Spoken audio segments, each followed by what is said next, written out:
Hello, good evening.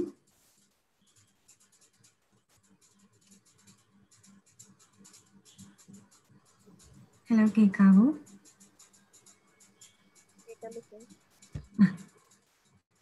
So, ഇന്നലെ നമ്മൾ പറഞ്ഞത് മെയിൻലി ആദ്യം മേജർ സോയിൽ ഡെപ്പോസിറ്റ്സ് പറഞ്ഞു. മേജർ സോയിൽ ഡെപ്പോസിറ്റ്സിൽ ഏതൊക്കെയായിരുന്നു നമ്മൾ പറഞ്ഞത്? ഒന്ന് അലുവിയൽ സോയിൽ പറഞ്ഞു, that is form due to running water. Then നമ്മൾ പറഞ്ഞ black cotton soil which is having high plasticity, high swelling, high shrinkage. Then lateritic soil, main feature എന്ന് വെച്ച് കഴിഞ്ഞാൽ it having red color with the presence of iron oxide. Then desert soil is having low density.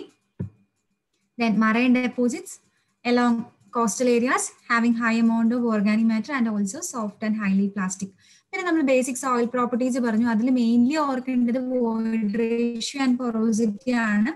Void ratio and porosity ഒന്ന് VV/VS void ratio, porosity VV/V. ഇപ്പോൾ porosity പെർസെൻറ്റേജിലാണ് express ചെയ്യുന്നത്, whereas void ratio decimal express ചെയ്യുന്നത്. Then അതിന്റെ തമ്മിലുള്ള relation n is equal to E/1 plus E and E is equal to n/1 minus n. പിന്നെ degree of saturation VW, വോയിഡ്സിൽ എത്ര volume of water present ആണ്. Then air content, വോയിഡ്സിൽ എത്ര volume of air present ആണ്. Then percentage air വോയിഡ്സിൽ total വോളിയത്തിൽ എത്ര air ഉണ്ട്. അതിലൊരു relation ഉണ്ടായിരുന്നു, NA is equal to n into AC. Then AC is equal to 1 minus S nu undarnu. Then water content ratio, weight of water WW/WD. Then unit weight നമ്മൾ പറഞ്ഞു, bulk unit weight gamma W/V. Then dry unit weight gamma D WD/V. Saturated unit weight gamma sat W sat/V. Submerged unit weight gamma sat minus gamma W. Gamma W യുടെ value രണ്ട് യൂണിറ്റിൽ ഓർത്ത് വെക്കുക. ഒന്ന് 9.81 kilonewton per meter cube and 1 gram per cc. 9.81 അല്ലെങ്കിൽ 10 kilonewton per meter cube നമുക്ക് എടുക്കാം. ക്വസ്റ്റിനെ പറഞ്ഞിട്ടുണ്ടാവും. Then unit weight of soil solids WS/VS. Specific gravity ആകുമ്പോഴത്തേക്കും weight of soil solids divided by weight of equivalent volume of water. Mass specific gravity ആകുമ്പോഴത്തേക്കും total weight divided by V into gamma W.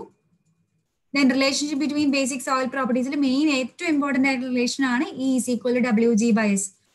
അതിൽ fully saturated ആണെങ്കിൽ S1 ആകുമ്പോൾ E is equal to WG എന്നാണ് എടുക്കേണ്ടത്. Then bulk unit വെയിറ്റിന്റെ ആ ഒരു equation മാത്രം പഠിക്കുക. Gamma is equal to gamma W into G plus ES/1 plus C. അതിൽ എസിന് 0 കൊടുക്കുമ്പോൾ നമുക്ക് ഗാമ ഡിയുടെ ഇക്വേഷൻ കിട്ടും, that is gamma W into G divided by 1 plus C. Then എസിന് 1 കൊടുക്കുമ്പോഴത്തേക്കും ഗാമ സാറ്റ് കിട്ടും, that is gamma W into G plus E by 1 plus C. Then അതിന് തമ്മിൽ മൈനസ് ചെയ്യും, അതായത് ഗാമ സാറ്റും ഗാമ W മൈനസ് ചെയ്യുമ്പോഴത്തേക്ക് നമുക്ക് ഗാമ സബ് കിട്ടും, that is gamma W into G minus 1 by 1 plus C. Then പിന്നെ ഒരു റിലേഷൻ ഉള്ളത് gamma D is equal to gamma by 1 plus W ആണ് വേറൊരു റിലേഷൻ ഉള്ളത്. ഇതിന്റെ അകത്ത് എല്ലാത്തിലും ഡെറിവേഷൻ ഞാൻ ടെസ്റ്റ് വേണമെങ്കിൽ ആവശ്യമുണ്ടെങ്കിൽ മാത്രം നോക്കിയാൽ മതി. പഠിക്കേണ്ടത് ഈ ബോക്സിൽ ഇട്ടേക്കുന്ന ഇക്വേഷൻ മാത്രമാണ്. കാരണം ഇത് എങ്ങനെ വന്നു എന്ന് അറിയാനുണ്ടെങ്കിൽ ആ ജസ്റ്റ് ഡെറിവേഷൻ നോക്കുക, അതിന് വേണ്ടിയിട്ടാണ് തന്നിരിക്കുന്നത്. ഇനി അത് പറഞ്ഞു തന്നെങ്കിൽ വിളിച്ചാൽ മതി, പറഞ്ഞു തരാം. ബട്ട് നമുക്ക് ആവശ്യമുള്ളത് ആ ബോക്സിലുള്ള ഇക്വേഷൻ മാത്രമാണ്. ദെൻ പിന്നെ പറഞ്ഞത് gamma D is equal to 1 minus NA G gamma W by 1 plus WG. അതിൽ NA is equal to 0 ആകുമ്പോഴത്തേക്ക് നമുക്ക് കിട്ടുന്ന വാല്യൂ ആണ് theoretical maximum dry unit weight. ഇത് തന്നെ നമുക്ക് വേറെ രീതിയിൽ പറയാം, degree of saturation or 100% degree of saturation ആകുമ്പോഴും സെയിം ഇക്വേഷൻ കിട്ടും. Gamma D is equal to G gamma W by 1 plus E ല് E is equal to WG by S ല് S1 കൊടുത്തു കഴിഞ്ഞാൽ നമുക്ക് gamma D is equal to G gamma W by 1 plus WG എന്ന് വരും. So the theoretical maximum or zero air void line and 100% saturation line will coincide. Then pinna parana sensitivity ana is a ratio of unconfined compressive strength of undisturbed clay to that of remolded clay. Adile value q clay ide matram is greater than 60 ആണ് ഓർത്തു വെക്കുക. പിന്നെ പറഞ്ഞ thixotropy. Thixotropy ഒന്നുമില്ല, നമ്മുടെ elastic property തന്നെയാണെന്ന് ഓർത്താൽ മതി. ജസ്റ്റ് നമ്മൾ ലോഡ് കൊടുത്തിട്ട് ലോഡ് റിമൂവ് ചെയ്യുമ്പോഴത്തേക്കും ആ സോയില് സ്ട്രെങ്ത് റീഗെയിൻ ചെയ്യുന്ന ഒരു പ്രോപ്പർട്ടീനെയാണ് തിക്സോട്രോപ്പി എന്ന് പറയുന്നത്. പിന്നെ പ്രോബ്ലം ചെയ്യുമ്പോൾ എപ്പോഴും ഓർക്കേണ്ടത്, മിക്കവാറും നമുക്കുള്ളത് ഫസ്റ്റ് റിലേഷൻ എടുക്കേണ്ടത് gamma D is equal to gamma by 1 plus W ആണ് നമുക്ക് എടുക്കേണ്ടത്. ദെൻ അതിൽ നിന്ന് gamma D is equal to G gamma W by 1 plus ഇയിൽ നിന്ന് ഇ കണ്ടുപിടിക്കുക. E is equal to W G by എസിൽ നിന്ന് എസ് കണ്ടുപിടിക്കുക. ഇനി വേണമെങ്കിൽ A C is equal to 1 minus എസിൽ നിന്ന് നമുക്ക് എ സി കണ്ടുപിടിക്കാം. Then N is equal to E by 1 plus ഇയിൽ നിന്ന് എൻ കണ്ടുപിടിക്കാം. എന്നും എ സിയും കിട്ടിക്കഴിഞ്ഞാൽ N A is equal to N into A സിയിൽ നിന്ന് എൻ എ കണ്ടുപിടിക്കാം. അങ്ങനെ ആ ഒരു കണക്ട് ചെയ്ത് കണ്ടുപിടിക്കാം. അങ്ങനത്തെ പ്രോബ്ലം ആണ് പറഞ്ഞത്. പിന്നെ ആകെ ഒരു വ്യത്യാസം ഉണ്ടായിരുന്നത് എത്ര എമൗണ്ട് ഓഫ് വാട്ടർ ആഡ് ചെയ്യണം ഫോർ ഫുൾ സാച്ചുറേഷൻ എന്ന രീതിക്ക്, ഓർ ഫുൾ സാച്ചുറേഷൻ അല്ല, to raise to the water content 15%. അങ്ങനെ പറയുവാണെങ്കിൽ നമുക്ക് ആദ്യത്തെ വെയിറ്റ് ഓഫ് വാട്ടർ കണ്ടുപിടിക്കണം. ദെൻ എത്ര എമൗണ്ട് ഓഫ് അടുത്ത 15% ആവാൻ എത്രയാണ് വെയിറ്റ് ഓഫ് വാട്ടർ.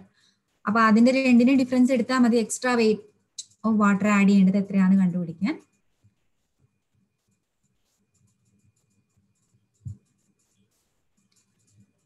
ഇനി അടുത്ത ടോപ്പിക് പെർമിയബിലിറ്റി ആണ്. സോ ഇന്നലെ പഠിപ്പിച്ചതിൽ എന്തെങ്കിലും ഡൗട്ട് ഉണ്ടെങ്കിൽ ചോദിക്കാം കേട്ടോ. നിങ്ങൾ നോക്കിയോന്ന് എനിക്കറിയില്ല. നോക്കിയെങ്കിൽ ഡൗട്ട് ഉണ്ടെങ്കിൽ ചോദിക്കുക. ഇനി നോക്കിയില്ലെങ്കിൽ എനിക്ക് കോണ്ടാക്ട് ചെയ്താൽ മതി. ഞാൻ എപ്പോഴാണെന്ന് വെച്ചാൽ പറഞ്ഞുതരാം. ആർക്കെങ്കിലും ഡൗട്ട് ഉണ്ടെങ്കിൽ ചോദിച്ചോളൂ കേട്ടോ. ദെൻ നെക്സ്റ്റ് പ്രോപ്പർട്ടി പെർമിയബിലിറ്റി ആണ്. പെർമിയബിലിറ്റി എന്ന് വെച്ച് കഴിഞ്ഞാൽ എന്തിനെയെങ്കിലും കടത്തിവിടുന്ന ആ ഒരു എബിലിറ്റീനെയാണ് പെർമിയബിലിറ്റി എന്ന് പറയുന്നത്. ആ പാസിംഗ് എബിലിറ്റി, കടത്തി വിടാനുള്ള ഒരു എബിലിറ്റീനെയാണ് പെർമിയബിലിറ്റി എന്ന് പറയുന്നത്. അത് നമ്മൾ സാധാരണ വാട്ടർ എന്ന് മാത്രമേ പറയാറുള്ളൂ. പക്ഷെ വാട്ടർ മാത്രമല്ല, എന്ത് ലിക്വിഡ് ആയിക്കോട്ടെ സോയിലിൽ കൂടെ കടത്തി വിടുന്ന ആ ഒരു കപ്പാസിറ്റീനെയാണ് പെർമിയബിലിറ്റി എന്ന് പറയുന്നത്. So the property of soil which permits the flow of water or any other liquid through it is called permeability. ഏത് ലിക്വിഡ് ആയിക്കോട്ടെ, വാട്ടർ തന്നെ ആവണം നിർബന്ധമില്ല, എനി അതർ ലിക്വിഡും ആവാം. Water or any other liquid through it is called permeability. ഇനി permeability define ചെയ്തേക്കുന്ന law Darcy's law ആണ്. So according to Darcy's law, for laminar flow conditions in a saturated soil, the rate of flow or discharge per unit time is proportional to hydraulic gradient. So Darcy's law nu china, for laminar flow conditions in a saturated soil, the rate of flow or discharge per unit time is proportional to the hydraulic gradient. Appo Darcy's law ode validity ചോദിച്ചു കഴിഞ്ഞാൽ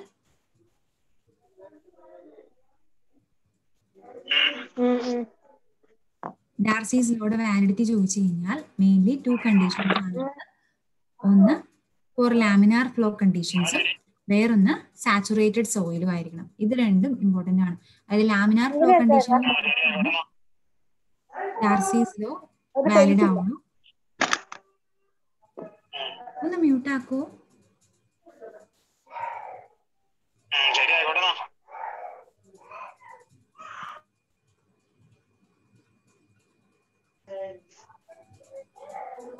Then saturated സോയിലും ഇത് രണ്ട് കണ്ടീഷനും വേണം ഡാർസീസ് ലോയിൽ നമ്മൾ നോക്കാനായിട്ട്. Laminar flow conditions ആവണം, അതുപോലെ saturated സോയിലും ആവണം. സോ ലോ എന്താ? Rate of flow discharge per unit time is proportional to the hydraulic gradient. അതായത് V is directly proportional to I.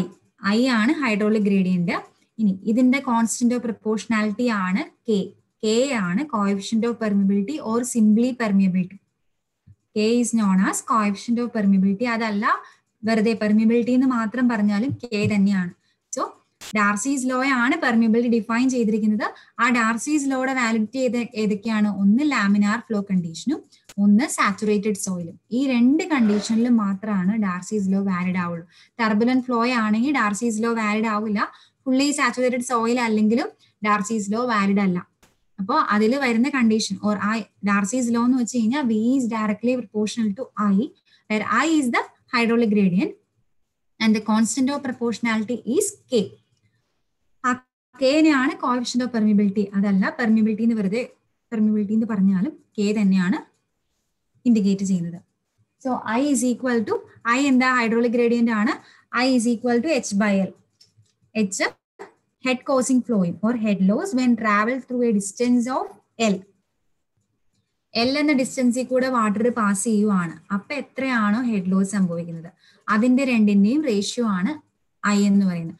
So ശരിക്കും അപ്പൊ പെർമിയബിലിറ്റി എന്താ? നമ്മൾ ഐ യൂണിറ്റ് ആയിട്ട് കൺസിഡർ ചെയ്യുവാണെങ്കിൽ V is equal to K ആണ്. അപ്പൊ പെർമിയബിലിറ്റി എന്ന് വെച്ച് കഴിഞ്ഞാൽ എന്താണ്?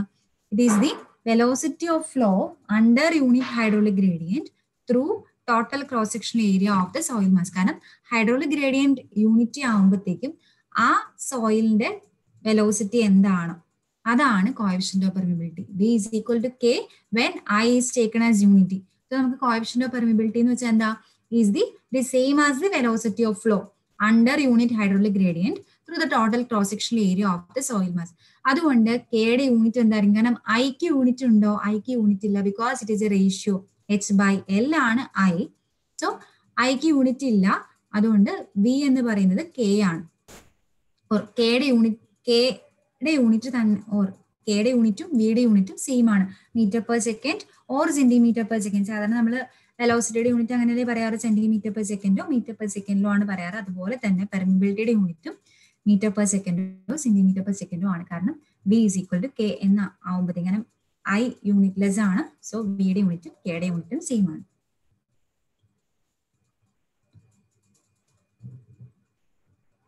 ഇനി ഇപ്പൊ ടോട്ടൽ ക്വാണ്ടിറ്റി ഓഫ് ഫ്ലോ നമ്മൾ ക്യൂ ആയിട്ട് എടുക്കുവാണെങ്കിൽ നമുക്ക് സ്മോൾ ക്യൂ എന്ന് പറഞ്ഞു കഴിഞ്ഞാൽ, or discharge per unit time, നമുക്ക് total quantity of flow divide by time നമുക്ക് ക്യൂ ആയിട്ട് എടുത്തു, സ്മോൾ ക്യൂ ആയിട്ട് എടുത്തു.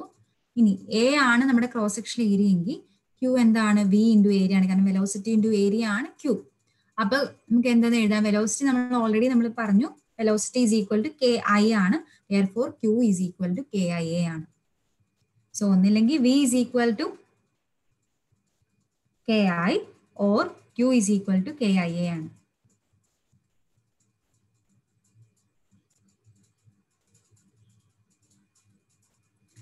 പിന്നെ ഓർക്കേണ്ട കാര്യം, coefficient of permeability compared two course grained soil and fine grained soil. Course grained soil എന്ന് വെച്ചാൽ എന്താ, സൈസ് കൂടിയ സോയിൽ, അതായത് സാൻഡോ ഗ്രാവലോ അങ്ങനത്തെ സോയിലാണ് coarse grained soil. Fine grained soil എന്ന് വെച്ചാൽ എന്താ, ക്ലേയോ സിൽട്ടോ ഒക്കെയാണ് ഫൈൻ ഗ്രൈൻഡ് സോയിൽ. അപ്പൊ ഏത് സോയിലിനായിരിക്കും പെർമിബിലിറ്റി കൂടുതൽ, വാട്ടറിനെ കിടത്തി വിടാനുള്ള എബിലിറ്റി ഏത് സോയിലിനാണ് കൂടുതൽ, ആ സോയിലിനാണ് കോഎഫിഷ്യന്റ് ഓഫ് പെർമിബിലിറ്റി കൂടുതൽ. സോ നമ്മളൊരു സാൻഡി സോയിൽ ഒരു ക്ലേയി സോയിലും കൺസിഡർ ചെയ്ത് കഴിഞ്ഞാൽ സാൻഡി കൂടെ നമ്മൾ വെള്ളം ഒഴിച്ച് കൊടുക്കുവാണ്. അപ്പൊ എന്താ ചെയ്യുക, സാൻഡ് അത് അബ്സോർബ് ചെയ്യില്ല, പകരം അതിനെ കടത്തി വിടത്തേ ഉള്ളൂ. പക്ഷെ ക്ലേ അങ്ങനെയല്ല, അത് അബ്സോർബ് ചെയ്യത്തേ ഉള്ളൂ. അപ്പൊ അതുകൊണ്ട് പെർമിബിലിറ്റി എവിടെയാണ് കൂടുതൽ, സാൻഡി സോയിൽസിനായിരിക്കും. കമ്പയർഡ് ടു ക്ലേയി സോയിലിനേക്കാൾ പെർമിബിലിറ്റി കൂടുതൽ സാൻഡി സോയിൽസിനായിരിക്കും. So coefficient of permeability is more for coarse grained soil when compared with fine grained soils. അത് ഓർത്ത് വെക്കുക. Then next is seepage velocity.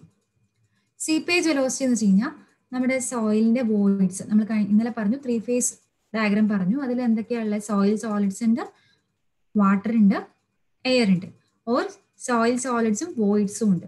അപ്പൊ ആ വോയിഡ്സിൽ കൂടെ പോകുന്ന വാട്ടറിന്റെ വെലോസിറ്റി എന്താണോ അതാണ് seepage velocity. So seepage velocity is the actual velocity with which water flows through the voids. വോയിഡ്സിൽ കൂടെ പോകുന്ന വാട്ടറിന്റെ വെലോസിറ്റി എന്താണോ അത് തന്നെയാണ് സീപ്പേജ് വെലോസിറ്റി എന്ന് പറയുന്നത്. സോ നമുക്ക് ഓൾറെഡി അറിയാം Q is equal to V into A ആണെന്ന് അറിയാം. അപ്പൊ നമ്മൾ സീപ്പേജ് വെലോസിറ്റി കൺസിഡർ ചെയ്യുമ്പോഴത്തേക്ക് നമ്മൾ വോയിഡ്സ് ആണ് കൺസിഡർ ചെയ്യുന്നുള്ളൂ. അതായത് V S into A V എന്ന് നമ്മൾ കൺസിഡർ ചെയ്യുവാണ്. വി എസ് എന്ന് വെച്ച് കഴിഞ്ഞാൽ സീപ്പേജ് വെലോസിറ്റി ആണ്. അപ്പൊ അത് രണ്ടും നമ്മൾ ഇക്വേറ്റ് ചെയ്തു. അതായത് V S into A V is equal to V into A N നമ്മൾ ഇക്വേറ്റ് ചെയ്തു. Or V S is equal to V into A by A V ആണ്. ജസ്റ്റ് എങ്ങനെ വന്നു എന്ന് പറയുന്നേ ഉള്ളൂ, ഇത് പഠിക്കണം എന്നില്ല. ഫൈനലി നമുക്ക് ഇക്വേഷൻ മാത്രം പഠിച്ചാൽ മതി. കാരണം ഇക്വേഷൻ പഠിക്കണം, ഇക്വേഷനിൽ നിന്ന് ചോദിക്കുക, മീൻസ് കൺസെപ്റ്റ് മനസ്സിലാക്കി വെക്കണം, ആ ഇക്വേഷനിൽ കൺസെപ്റ്റ് മനസ്സിലാക്കി വെക്കണം. അപ്പൊ നമ്മൾ എല്ലാണ് ലെങ്ത് എന്ന് നമ്മൾ കൺസിഡർ ചെയ്തു, എന്നിട്ട് എല്ലുകൊണ്ട് മൾട്ടിപ്ലൈ ഡിവൈഡും ചെയ്തു. V into A into L divided by A V into L. But A into L എന്താ, വോളിയാണ്. So V into volume divided by V V എന്ന് എഴുതാം. കാരണം area of voids into length എന്ന് പറയുമ്പോഴത്തേക്കും വി വി എന്ന് എഴുതാം. But V V by V എന്താ, ഇന്നലെ പറഞ്ഞായിരുന്നു, V V by volume of voids by total volume ആണ് പോറോസിറ്റി. സോ നമുക്ക് എന്ത് എഴുതാം, V S is equal to V by N. അതായത് സീപ്പേജ് വെലോസിറ്റി ഈസ് ഈക്വൽ, ഇത് ഇമ്പോർട്ടന്റ് ആണ്, seepage velocity is equal to actual velocity by N ആണ്. Seepage velocity is equal to actual velocity by N ആണ്. അപ്പൊ ഇതിൽ നിന്ന് ഇപ്പൊ നിങ്ങൾക്ക് ചോദിക്കുവാണ്, ഒരു തവണ ഗേറ്റിന് ചോദിച്ചതാണ്, മീൻസ് സീപ്പേജ് വെലോസിറ്റിയും ആക്ച്വൽ വെലോസിറ്റിയും തമ്മിലുള്ള റിലേഷൻ എന്താന്ന് പറഞ്ഞിട്ട് 4 പോയിന്റ് തന്നിട്ടുണ്ടായിരുന്നു. ഒന്ന്, seepage velocity is less than actual velocity. വേറൊന്ന്, seepage velocity is greater than actual velocity. വേറൊന്ന്, seepage velocity is equal to actual velocity. വേറൊന്ന് സീപ്പേജ് വെലോസിറ്റിയും ആക്ച്വൽ വെലോസിറ്റിയും തമ്മിൽ ഒരു റിലേഷനും ഇല്ല. അപ്പൊ എപ്പോഴും നമ്മൾ എന്താ ഓർക്കുക, ഈ ഇക്വേഷൻ നമ്മൾ ഓർക്കും. ഈ ഇക്വേഷൻ ഓർക്കുമ്പോൾ എന്ത് സംഭവിക്കും? V/N ആണ്. അപ്പൊ സീപ്പേജ് വെലോസിറ്റി കുറവാണെന്നാണ് നമ്മൾ ചിന്തിക്കുള്ളൂ. പക്ഷെ ഒന്ന് ഓർത്ത് നോക്കിയേ, എന്നിന്റെ വാല്യൂ എപ്പോഴും ലെസ് ദാൻ 1 ആയിരിക്കും അല്ലെ? ഇന്നലെ പറഞ്ഞായിരുന്നു പൊറോസിറ്റി ആണ് n, എന്നിന്റെ വാല്യൂ എപ്പോഴും 0 to 1 എന്ന റേഞ്ചിലേ ഉണ്ടാവുള്ളൂ. സോ 1നേക്കാൾ കുറഞ്ഞ ഒരു വാല്യൂ കൊണ്ട് നമ്മളൊരു വാല്യൂവിനെ ഡിവൈഡ് ചെയ്താൽ എന്ത് സംഭവിക്കും? ആ വാല്യൂ ഇൻക്രീസ് ചെയ്യത്തേ ഉള്ളൂ. So seepage velocity is always greater than actual velocity. അത് ആ കൺസെപ്റ്റ് മനസ്സിലാക്കി വെക്കുക. പെട്ടെന്ന് നമ്മൾ ഓർക്കുമ്പോഴത്തേക്കും V/N ആണല്ലോ, സോ ഒന്നിനെ കൊണ്ട് ഒന്ന് ഡിവൈഡ് ചെയ്യുവാണ്, സോ സീപ്പേജ് വെലോസിറ്റി കുറവായിരിക്കും എന്ന് ചിന്തിക്കരുത്. കാരണം എന്നിന്റെ value will be between 0 to 1. 1നേക്കാൾ കുറവായിരിക്കും എന്തായാലും എന്നിന്റെ വാല്യൂ. അതുകൊണ്ട് seepage velocity will be always greater than actual velocity. അത് ഓർക്കുക. So seepage velocity is equal to V/N ആയതുകൊണ്ട് സീപ്പേജ് വെലോസിറ്റി എന്താണ്? ഹൈഡ്രോളിക് ഗ്രേഡിയന്റ് പ്രൊപ്പോർഷണൽ ആണ്. അവിടെ നമ്മൾ ഇക്വേറ്റ് ചെയ്യുന്നു. നേരത്തെ V directly proportional to I ആണെന്നു as per Darcy's law. And അവിടെ കോൺസ്റ്റന്റ് ഓഫ് പ്രൊപ്പോർഷണാലിറ്റിനെ കോഎഫിഷ്യന്റ് ഓഫ് പെർമിബിലിറ്റി എന്ന് പറഞ്ഞു. ഇവിടുത്തെ കോൺസ്റ്റന്റ് ഓഫ് പ്രൊപ്പോർഷണാലിറ്റിനെ കോഎഫിഷ്യന്റ് ഓഫ് പെർക്കുലേഷൻ എന്ന് പറയുന്നു. That is Kp is the coefficient of percolation. So Vs V/N ആയതുപോലെ തന്നെ Kp എന്ന് പറയുമ്പോഴത്തേക്കും K/N നമുക്ക് കിട്ടും. So coefficient of percolation is equal to coefficient of permeability divided by porosity. ഇവിടെ നമുക്ക് നോക്കാം, coefficient of percolation എന്ന് പറയുമ്പോൾ എന്താണ്? Will be always greater than coefficient of permeability ആയിരിക്കും. കാരണം K/N ആണ്. N എന്ന് പറയുമ്പോഴത്തേക്കും always less than 1 ആണ്. സോ എന്തായാലും coefficient of permeability, coefficient of percolation will be always greater than coefficient of permeability. പിന്നെ പറഞ്ഞത് validity of Darcy's law. Darcy's law നമ്മൾ ഓൾറെഡി പറഞ്ഞു വാലിഡിറ്റി എന്തൊക്കെയായിരുന്നു. ഒന്ന് സോയിൽ ഫുള്ളി സാച്ചുറേറ്റഡ് ആവണം, വേറൊന്ന് ഫ്ലോ ലാമിനാർ ആവണം. ഓക്കെ, മീൻസ് ഇപ്പൊ പറഞ്ഞത് ഒന്ന് പെർമിബിലിറ്റി എന്താന്ന് പറഞ്ഞു. പെർമിബിലിറ്റി എന്ന് വെച്ചാൽ എന്താ?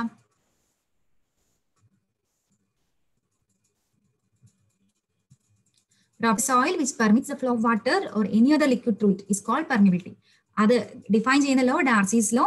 And according to Darcy's law, laminar flow conditions in a saturated soil, rate of flow discharge per unit time is proportional to the hydraulic gradient.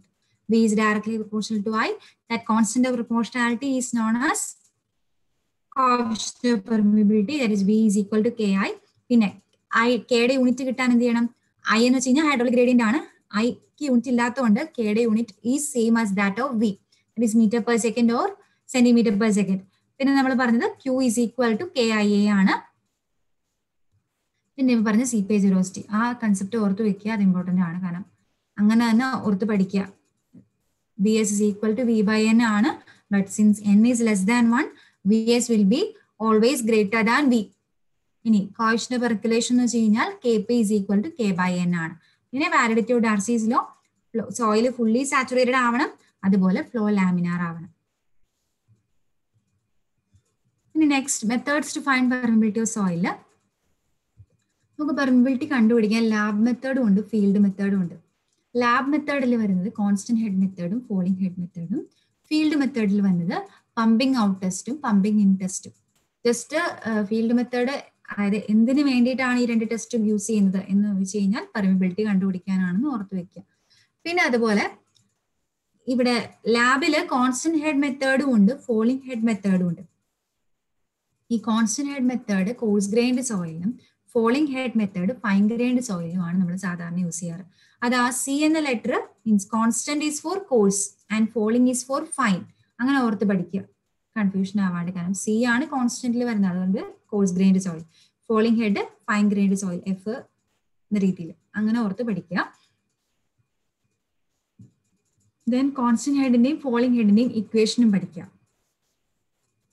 ഇതല്ലാണ്ട് indirectly നമുക്ക് പെർമിബിലിറ്റി കണ്ടുപിടിക്കാം. ഇൻഡയറക്ട്ലി നമ്മൾ പെർമിബിലിറ്റി കണ്ടുപിടിക്കുന്നത് ഒന്ന് സീവ് അനാലിസിസ് നമുക്ക് permeability കണ്ടുപിടിക്കാം, വേറെ ഒന്ന് കൺസോൾട്ടേഷനിൽ നിന്ന് നമുക്ക് പെർമിബിലിറ്റി കണ്ടുപിടിക്കാം. അങ്ങനെയാണ് നമുക്ക് ഇൻഡയറക്ട്ലി. സോ സീവ് അനാലിസിസ് നിന്ന് പെർമിബിലിറ്റി കിട്ടുമെന്ന് വെച്ച് കഴിഞ്ഞാൽ പെർമിബിലിറ്റി കിട്ടും, കൺസോൾട്ടേഷനിൽ നമുക്ക് പെർമിബിലിറ്റി കിട്ടും. അതിന്റെ ഇക്വേഷൻ കൺസോൾട്ടേഷൻ പറയുമ്പോൾ പറയാം. ആ ഒരു ഇക്വേഷൻ ഉണ്ട് പെർമിബിലിറ്റി കണ്ടുപിടിക്കാനായിട്ട്, അത് കൺസോൾട്ടേഷൻ പഠിപ്പിക്കുമ്പോൾ പറയാം. സോ മെയിൻലി ലാബില് കോൺസ്റ്റന്റ് ഹെഡ് ടെസ്റ്റും ഫോളിംഗ് ഹെഡ് ടെസ്റ്റും, ഫീൽഡിൽ pumping in and pumping out. Indirect മെത്തേഡിൽ സീവ് അനാലിസിസും കൺസോൾട്ടേഷനും ആണുള്ളത്. അതിൽ കോൺസ്റ്റന്റ് ഹെഡ് എന്തിനാണ് യൂസ് ചെയ്യുന്നത്? കോഴ്സ് ഗ്രൈൻഡ് സോയിലില്, ഫോളിംഗ് ഹെഡ് ഫൈൻ ഗ്രൈൻഡ് സോയിലില്. ഇനി കോഴ്സ് ഗ്രൈൻഡ് സോയിൽ എന്ന് പറയുമ്പോഴത്തേക്കും soils which are retained on 75 micron ISCV ആണ് coarse grained soil, and fine grained soil എന്ന് വെച്ച് കഴിഞ്ഞാൽ soil which is passing through 75 micron ISCV ആണ് fine grained soil.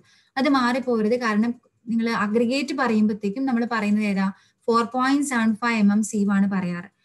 Course അഗ്രിഗേറ്റും course grained soil നമ്മൾ clash ആവരുത്. Course aggregates 4.75 mm ISCV ആണ്, പക്ഷെ സോയിലിന്റെ കേസിൽ 4.75 mm അല്ല, പകരം 75 മൈക്രോൺ സീവ് ആണ് വേണ്ടത്. ഓക്കെ, 75 മൈക്രോൺ ISCV റിട്ടൈൻ ചെയ്യുന്ന സോയിലാണ് coarse grained soil. Fine grained soil എന്ന് പറയുമ്പോൾ 75 മൈക്രോൺ സീവി കൂടെ പാസ് ചെയ്യുന്ന സോയിലാണ് ഫൈൻ ഗ്രൈൻഡ് സോയിൽ.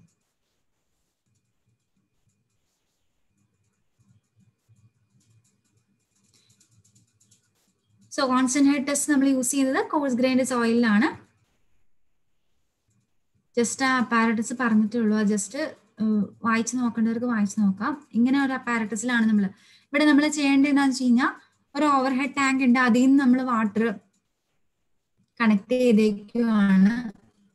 ഈ അപ്പാരറ്റസിനെയാണ് പെർമിയോമീറ്റർ എന്ന് പറയുന്നത്. ആ പെർമിയോമീറ്ററിൽ നമ്മൾ സാമ്പിൾ ഫില്ല് ചെയ്തിട്ട് മേളിലും താഴെയും പോറസ് ഡിസ്ക് വെച്ചിട്ട് വാട്ടർ കണക്ട് ചെയ്യുവാണ് ചെയ്യുന്നത്. ഓവർ ഹെഡ് ടാങ്ക് സാമ്പിളോട്ട് കണക്ട് ചെയ്ത് സോയിലിനെ ഫുള്ളി സാച്ചുറേറ്റ് ചെയ്യും. അത് കഴിഞ്ഞിട്ട് നമ്മൾ ഒരു ഗ്രാജുവേറ്റഡ് ജാറിൽ ഇത്ര ടൈമിൽ എത്രയാണ് നമ്മൾ കളക്ട് ചെയ്യുന്ന രീതിയിൽ നമ്മൾ മെഷർ ചെയ്യുവാണ്. സ്റ്റോപ്പ് വാച്ച് ഓൺ ചെയ്യും. ആ ടൈമിൽ എത്ര ഹെഡാണ് ഓർ എത്ര ഹെഡ് ഓഫ് വാട്ടറാണ് നമുക്ക് കളക്ട് ചെയ്യാൻ പറ്റിയെന്നാണ് നമ്മൾ നോട്ട് ചെയ്യണത്. ഇക്വേഷൻ പഠിച്ചാൽ മതി. ഇക്വേഷൻ K = QL/H80 ആണ്. ഈ ബോക്സിലുള്ള ഇക്വേഷൻ മാത്രം പഠിച്ചാൽ മതി. മറ്റേത് എങ്ങനെയാ ചെയ്യണമെന്ന് ജസ്റ്റ് അറിയണം എന്നുള്ളവർക്ക് നോക്കാം. ആ ഒരു രീതിക്ക് പറഞ്ഞതേ ഉള്ളൂ. നമ്മുടെ ഇക്വേഷൻ K = QL/H80 ആണ് according to constant head permeability test, where Q is the total quantity of flow and L is the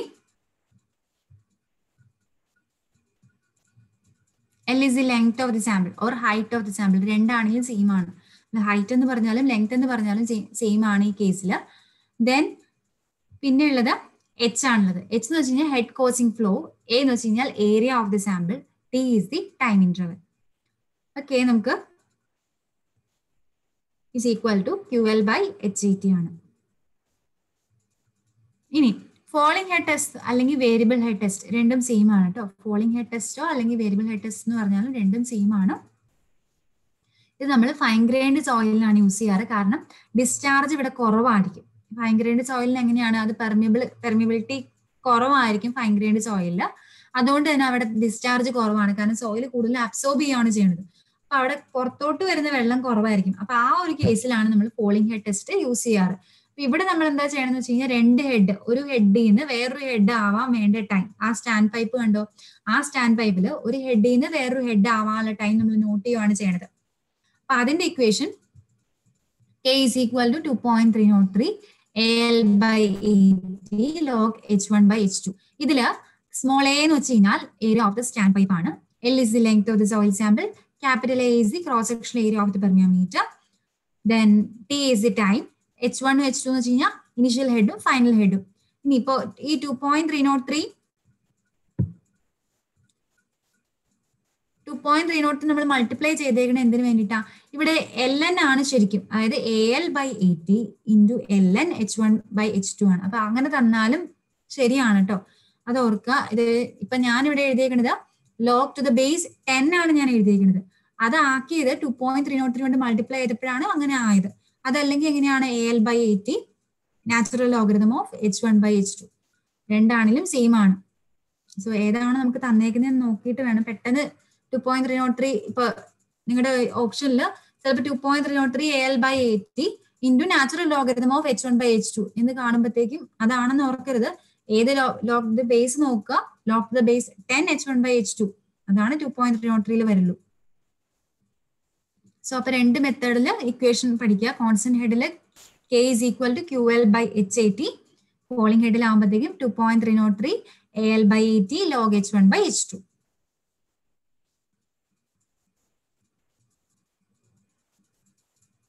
so variable head permeameter നമ്മൾ സാധാരണ യൂസ് ചെയ്യാറ് very fine sand and silt, അതായത് fine grained സോയിലിനാണല്ലോ use ചെയ്യാറ്. അതിന്റെ permeability range 10⁻² to 10⁻⁵ mm/s ആണ്. ആ ഒരു റേഞ്ച് ഓർത്ത് വെക്കുക കേട്ടോ. 10⁻² to 10⁻⁵ millimeter per second ആണ്. ആ റേഞ്ചുള്ള സോയിൽസിനാണ് നമ്മൾ സാധാരണ വേരിയബിൾ ഹെഡ് പെർമിയോമീറ്റർ യൂസ് ചെയ്യാറ്.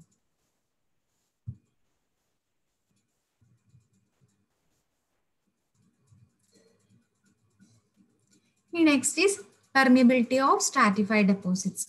സ്ട്രാറ്റിഫൈഡ് ഡെപ്പോസിറ്റ്സ് എന്ന് വെച്ച് കഴിഞ്ഞാൽ ലെയേർഡ് സോയിൽ, അതിനെയാണ് സ്ട്രാറ്റിഫൈഡ് ഡെപ്പോസിറ്റ്സ് എന്ന് പറയുന്നത്. അപ്പൊ ലെയേർഡ് സോയിൽ ആകുമ്പോഴത്തേക്കും പല മീൻസ് ലെയർ ബൈ ലെയർ ആയിട്ട് സോയിൽ എക്സിസ്റ്റ് ചെയ്യുകയാണ്. അപ്പൊ ഈ ലെയേർഡ് സോയിൽ രണ്ട് രീതിയിൽ ഫ്ലോ നടക്കാം. ഒന്ന് flow parallel to the plane, ആ സോയിലിന്റെ ഡയറക്ഷൻ, ആ ലെയറിന്റെ ഡയറക്ഷൻ എങ്ങനെയാണോ അതിന് പാരലലി ഫ്ലോ നടക്കാം, അതല്ലെങ്കിൽ അതിന് പെർപെൻഡിക്കുലറി ഫ്ലോ നടക്കാം. അപ്പോൾ ഒന്ന് average permeability parallel to the plane of stratification, അതിന് നമ്മൾ എപ്പോഴും ഹൊറിസോണ്ടൽ പെർമിബിലിറ്റി എന്നാണ് നമ്മൾ പറയാറ്. ഇനി അതല്ല permeability perpendicular to the plane of stratification, അതായത് ആ ലെയറിന് പെർപെൻഡിക്കുലർലി നമ്മൾ ഫ്ലോ നടക്കുവാണ്, അതിനെ നമ്മൾ വെർട്ടിക്കൽ പെർമിബിലിറ്റി KV എന്നാണ് പറയാറ്. ഓക്കെ, അപ്പൊ KHന്റെ ഇക്വേഷൻ നമുക്ക് ഇവിടെ ഉള്ളത് ഒരു n layers ഓഫ് സോയിൽ ഉണ്ട്. ആ n ലേയേഴ്സിന്റെ ഓരോ ലെയറിന്റെയും തിക്നെസ് എന്ന് വെച്ച് കഴിഞ്ഞാൽ Z1, Z2, Z3 etcetera up to Zn ആണെങ്കിൽ KH എന്ന് പറഞ്ഞു കഴിഞ്ഞാൽ ഇവിടെ സീരീസ് കണക്ഷനും പാരലൽ കണക്ഷനും പഠിക്കുന്ന പോലെയാണ്. KH എന്ന് പറഞ്ഞു കഴിഞ്ഞാൽ K1 into Z1 plus K2 into Z2 plus K3 into Z3 plus etcetera up to Kn Zn divided by Z total thickness. ഡിനോമിനേറ്ററിൽ എഴുതിയേക്കുന്ന ടോട്ടൽ തിക്നെസ് ആണ്. Z1 plus Z2 plus Z3 plus etcetera up to Zn എന്ന് എഴുതണമെന്നില്ല.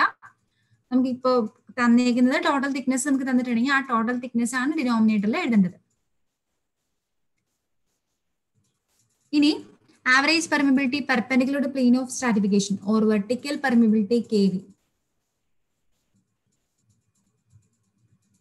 അതിന്റെ equation വെച്ച് കഴിഞ്ഞാൽ total thickness ന്യൂമറേറ്ററിൽ വരണം Z1 plus Z2 plus Z3 plus etcetera up to Zn divided by Z1 by K1 plus Z2 by K2 plus Z3 by K3 plus etcetera up to Zn by Kn. അതാണ് vertical പെർമിബിലിറ്റിയുടെ equation.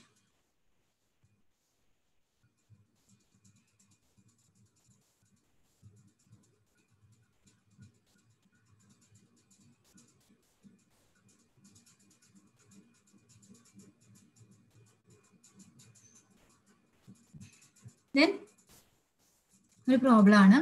In a constant head permeometer test, the following observations were taken. Distance between piezometer tappings. അതിനാണ് ആ figure ഞാൻ തന്നേക്കുന്നത് കേട്ടോ. കാരണം ആ figure നോക്കിക്കഴിഞ്ഞാൽ നിങ്ങൾക്ക് എന്താണ് ആ പീസോമീറ്റർ ടാപ്പിംഗ്സിന്റെ ഡിസ്റ്റൻസ് എന്ന് നമുക്ക് മനസ്സിലാവും. Distance between piezometer tapping is 100 mm. Difference of water levels in the piezometer is 60 mm. Diameter of the test sample 100 mm. Quantity of water collected is 350 ml. Duration of the test is 270 seconds. Then determine coefficient of permeability of the soil.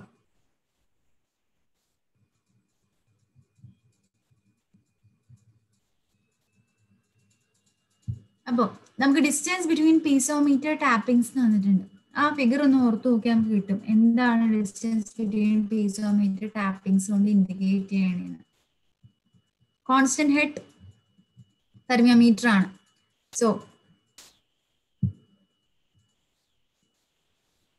അതായത് ഈ piezometer ഇവിടത്തെ ഡിസ്റ്റൻസും ഇവിടം തൊട്ട് ഇവിടം വരെയുള്ള distance, ഇതാണ് piezometer ടാപ്പിംഗ്സിന്റെ ആ distance എന്ന് പറയുന്നത്. ആ ഡിസ്റ്റൻസ് എന്താണ്? നമ്മുടെ ലെങ്ത് ഓഫ് ദ സാമ്പിൾ തന്നെയാണ് ആ ഡിസ്റ്റൻസ് ബിറ്റ്വീൻ പീസോമീറ്റർ ടാപ്പിംഗ്സ് കൊണ്ട് ഇൻഡിക്കേറ്റ് ചെയ്യുന്നത്.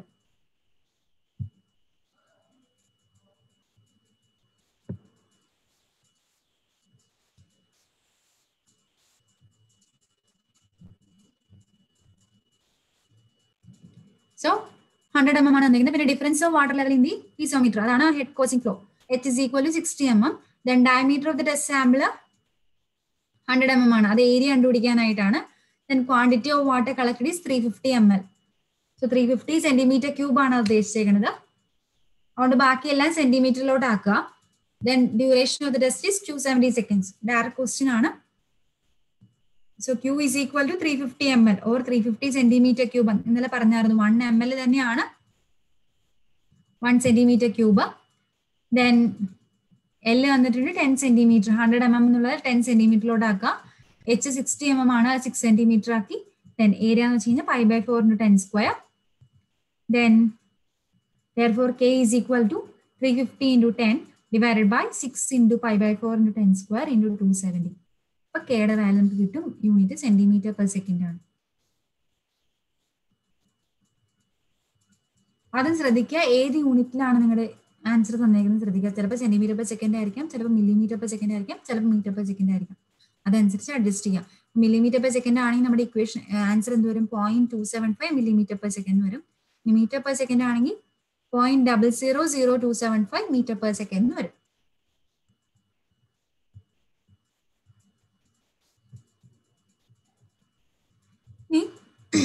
അടുത്ത problem, a sample of coarse sand of height 0.15 meter and dia 0.055 meter was tested in a constant head permeameter.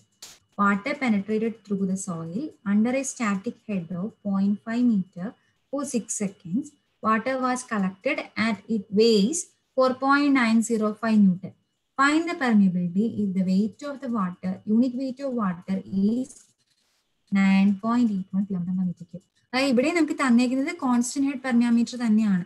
അതായത് കോൺസ്റ്റന്റ് ഹെഡ് ടെസ്റ്റിന്റെ ഇക്വേഷൻ തന്നെയാണ് നമുക്ക് അഡോപ്റ്റ് ചെയ്യേണ്ടത്. That is K is equal to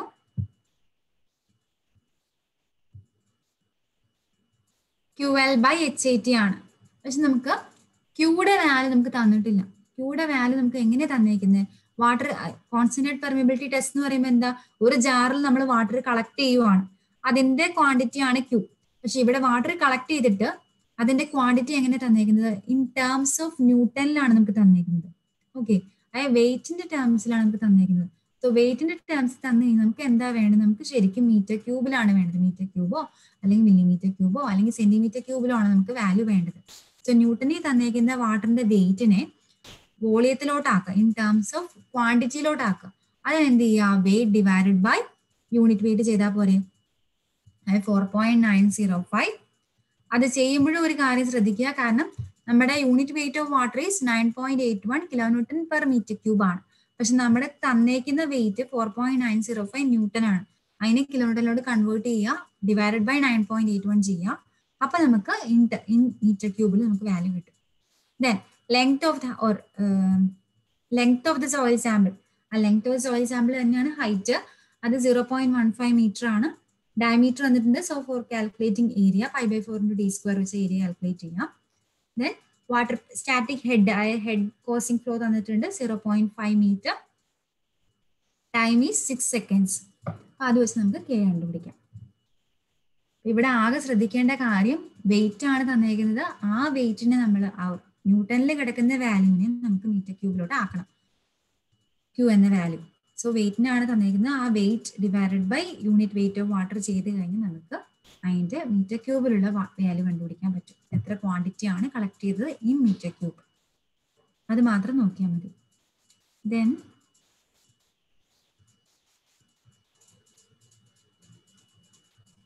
so ഇത്രയാണ് പെർമിബിലിറ്റിയിൽ വരുന്നുള്ളൂ. ഇനി സ്ട്രെസ്സസ് ഇൻ സോയിൽ മാസ് ആണ്. So പെർമിബിലിറ്റിയിൽ നമ്മൾ പറഞ്ഞത് ആദ്യം എന്താ പറഞ്ഞത്? പെർമിബിലിറ്റിയിൽ എന്താ പെർമിബിലിറ്റി എന്ന് പറഞ്ഞു, ദെൻ ഡാർസീസ് ലോ, അതിന്റെ വാലിഡിറ്റി, പിന്നെ പറഞ്ഞത് ടെസ്റ്റ് ഫോർ കണ്ടക്ടിങ് പെർമിബിലിറ്റി. അതിൽ constant head, falling head, pumping in, pumping out, then indirect മെത്തേഡായ സീവ് അനാലിസിസും കൺസോൾട്ടേഷനും. അതിൽ കോൺസ്റ്റന്റ് ഹെഡ് കോഴ്സ് ഗ്രൈൻഡിന്, ഫോളിംഗ് ഹെഡ് ഫൈൻ ഗ്രൈൻഡ് സോയിലിന്. കോൺസ്റ്റന്റ് ഹെഡിന്റെ equation K is equal to QL by HAT. Falling ഹെഡിന്റെ equation ആകുമ്പോഴത്തേക്കും K is equal to 2.303 AL by 80 divided by log H1 by H2. Then ആ problem direct problem ആയിരുന്നു. ഇനി stresses in soil mass ആണ്. ഇത് കുറച്ച് important ആയിട്ടുള്ള ടോപ്പിക്കാണ്. ആ ഒരു കൺസെപ്റ്റ് മനസ്സിലാക്കി പഠിക്കുക. തിയറി ആയിട്ട് മീൻസ് കാണാണ്ട് പഠിക്കേണ്ട ടോപ്പിക് അല്ല, നല്ല രീതിയിൽ മനസ്സിലാക്കി പഠിക്കുക. മെയിൻലി 3 സ്ട്രെസ്സസ് ആണുള്ളത്: ടോട്ടൽ സ്ട്രെസ്, പോർ വാട്ടർ പ്രഷർ, എഫക്റ്റീവ് സ്ട്രെസ്. ഈ ടോപ്പിക് മനസ്സിലായെങ്കിൽ അപ്പം തന്നെ ചോദിക്കുക കേട്ടോ. അതില് ടോട്ടൽ സ്ട്രെസ് എന്ന് പറഞ്ഞു കഴിഞ്ഞാൽ it's a stress taken by the soil solids and water present the voids. നമുക്കറിയാം നമ്മുടെ 3 ഫേസ് ഡയഗ്രം നമ്മൾ ഇന്നലെ പറഞ്ഞപ്പോഴത്തേക്കും സോയിലിൻ്റെ അകത്ത് എന്തൊക്കെയാണ് ഉള്ളത്? സോയിൽ സോളിഡ്സ് ഉണ്ട്, വാട്ടർ ഉണ്ട്, എയർ ഉണ്ട്. അതിൽ എയറിന്റെ വെയിറ്റ് എങ്ങനെയാണ്? 0 ആണ്. അതിന്റെ അർത്ഥം എന്താണ്? എയർ ഒരു സ്ട്രെസ്സും എടുക്കുന്നില്ല. അപ്പൊ സ്ട്രെസ് എടുക്കുന്ന പാരാമീറ്റേഴ്സ് ഓർ സ്ട്രെസ് എടുക്കുന്ന കമ്പോണൻസ് ഏതൊക്കെയാണ്? സോയിൽ സോളിഡ്സും എടുക്കും, വാട്ടറും എടുക്കും. അപ്പൊ ടോട്ടൽ സ്ട്രെസ് എന്ന് പറഞ്ഞു കഴിഞ്ഞാൽ ആ സോയിൽ മാസ് മൊത്തത്തിൽ എടുക്കുന്ന സ്ട്രെസ് എന്താണോ അതാണ് ടോട്ടൽ സ്ട്രെസ്. അതായത് സോയിൽ സോളിഡ്സും വാട്ടറും എടുക്കുന്ന സ്ട്രെസ് എന്താണോ അതാണ് ടോട്ടൽ സ്ട്രെസ്. കാരണം എയർ സ്ട്രെസ് എടുക്കില്ല. So stress taken by the soil solids and water is known as total stress. Then next is pore water pressure. Pore water pressure എന്ന് വെച്ച് കഴിഞ്ഞാൽ വാട്ടർ എടുക്കുന്ന സ്ട്രെസ് എന്താണോ അതിനെയാണ് pore water pressure or neutral pressure. Neutral pressure എന്നും പറയാറുണ്ട് പോർ water പ്രഷറിന്. ഇനി soil മാത്രം എടുക്കുന്ന, അതായത് സോയിൽ സോളിഡ്സ് മാത്രം എടുക്കുന്ന സ്ട്രെസ് എന്താണോ അതിനെയാണ് എഫക്റ്റീവ് സ്ട്രെസ് എന്ന് പറയുന്നത് ഓർ ഇന്റർഗ്രാനുലർ പ്രഷർ എന്ന് പറയുന്നത്. സോ 3 ടൈപ്സ് ഓഫ് സ്ട്രെസ് ആണുള്ളത്. ഒന്ന് ടോട്ടൽ സ്ട്രെസ്, ഒന്ന് പോർ വാട്ടർ പ്രഷർ, ഒന്ന് എഫക്റ്റീവ് സ്ട്രെസ്. അതിൽ ടോട്ടൽ സ്ട്രെസ് എന്ന് പറഞ്ഞു കഴിഞ്ഞാൽ stress taken by soil solids and water present in the voids ആണ് ടോട്ടൽ സ്ട്രെസ്. അതായത് മൊത്തം സോയിൽ മാസ് എത്രയാണോ സ്ട്രെസ് എടുക്കുന്നത് അതാണ് ടോട്ടൽ സ്ട്രെസ്. ദെൻ വാട്ടർ മാത്രം എടുക്കുന്ന സ്ട്രെസ്സിന് pore water pressure or neutral stress. Then soil മാത്രം എടുക്കുന്ന സ്ട്രെസ്സിന് effective stress or intergranular stress. അപ്പൊ നമുക്ക് എന്തെന്ന് എഴുതാം? സിഗ്മയാണ് ടോട്ടൽ സ്ട്രെസ് എങ്കിൽ sigma is equal to sigma dash plus U എന്ന് എഴുതാം. സിഗ്മ ഡാഷ് ആണ് എഫക്റ്റീവ് സ്ട്രെസ്, യു ആണ് pore water pressure. Or sigma dash എന്ന് പറഞ്ഞു കഴിഞ്ഞാൽ എന്താണ്? സിഗ്മ മൈനസ് യു ആണ്. സോ എഫക്റ്റീവ് സ്ട്രെസ് കണ്ടുപിടിക്കാനായിട്ട് എപ്പോഴും സിഗ്മ മൈനസ് യു ആണ് എഫക്റ്റീവ് സ്ട്രെസ്. കാരണം ഇത് നമുക്ക് ഇനി GT2 നിങ്ങൾ പഠിക്കുമ്പോഴും ഇത് വേണ്ടതാണ്. അതുകൊണ്ടാണ് ഇത് ഇമ്പോർട്ടൻ്റ് ആയിട്ടും പഠിക്കണം എന്ന് പറഞ്ഞത്. കാരണം റാങ്ക് ആൻഡ് സീറോ ഒക്കെ വരുമ്പോഴത്തേക്ക് എഫക്റ്റീവ് സ്ട്രെസ് കണ്ടുപിടിക്കേണ്ടി വരും. അതുകൊണ്ട് ഇതാണ് ബേസ്. ഇത് വെച്ചാണ് നമുക്കത് പഠിക്കാൻ പറ്റുള്ളൂ. സോ ഈ കൺസെപ്റ്റ് മനസ്സിലായില്ലെങ്കിൽ നമുക്കത് പഠിക്കാൻ പറ്റില്ല. സോ ഇതിൽ എന്തെങ്കിലും ഒരു ചെറിയ ഡൗട്ട് തോന്നിയാൽ അപ്പൊ തന്നെ ചോദിക്കാം.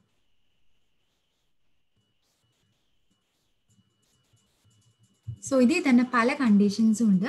പല കണ്ടീഷൻസിൽ ഒന്ന് വാട്ടർ ടേബിൾ ഇല്ല, അതായത് ഗ്രൗണ്ട് സർഫസും സോയിലും മാത്രമേ ഉള്ളൂ. അങ്ങനെയാണെങ്കിൽ എത്രയാണ് നമ്മുടെ സ്ട്രെസ് എന്ന് അപ്പൊ നമുക്ക് ഞാൻ ജസ്റ്റ് മീൻസ് കണ്ടീഷൻ ആയിട്ട് പറഞ്ഞു തരാം. കാരണം പ്രോബ്ലത്തിൽ ആ കണ്ടീഷൻ നമുക്ക് അപ്ലൈ ചെയ്യാൻ പറ്റും. അപ്പോൾ ഇപ്പൊ ഗ്രൗണ്ട് സർഫസ് എ ആണ്, ആ സോയിലിന്റെ യൂണിറ്റ് വെയിറ്റ് ഗാമയാണ്, which is having a thickness of H ആണെങ്കിൽ എ എന്ന സർഫസ് എടുക്കുമ്പോൾ എന്താണ്? മേളിൽ നിന്ന് എന്തെങ്കിലും സ്ട്രെസ് വരുന്നുണ്ടോ എ എന്ന സർഫസിൽ? ഇല്ല. അതുകൊണ്ട് അവിടുത്തെ സ്ട്രെസ് എല്ലാം 0 ആണ്. സിഗ്മ 0 ആണ്, യു 0 ആണ്.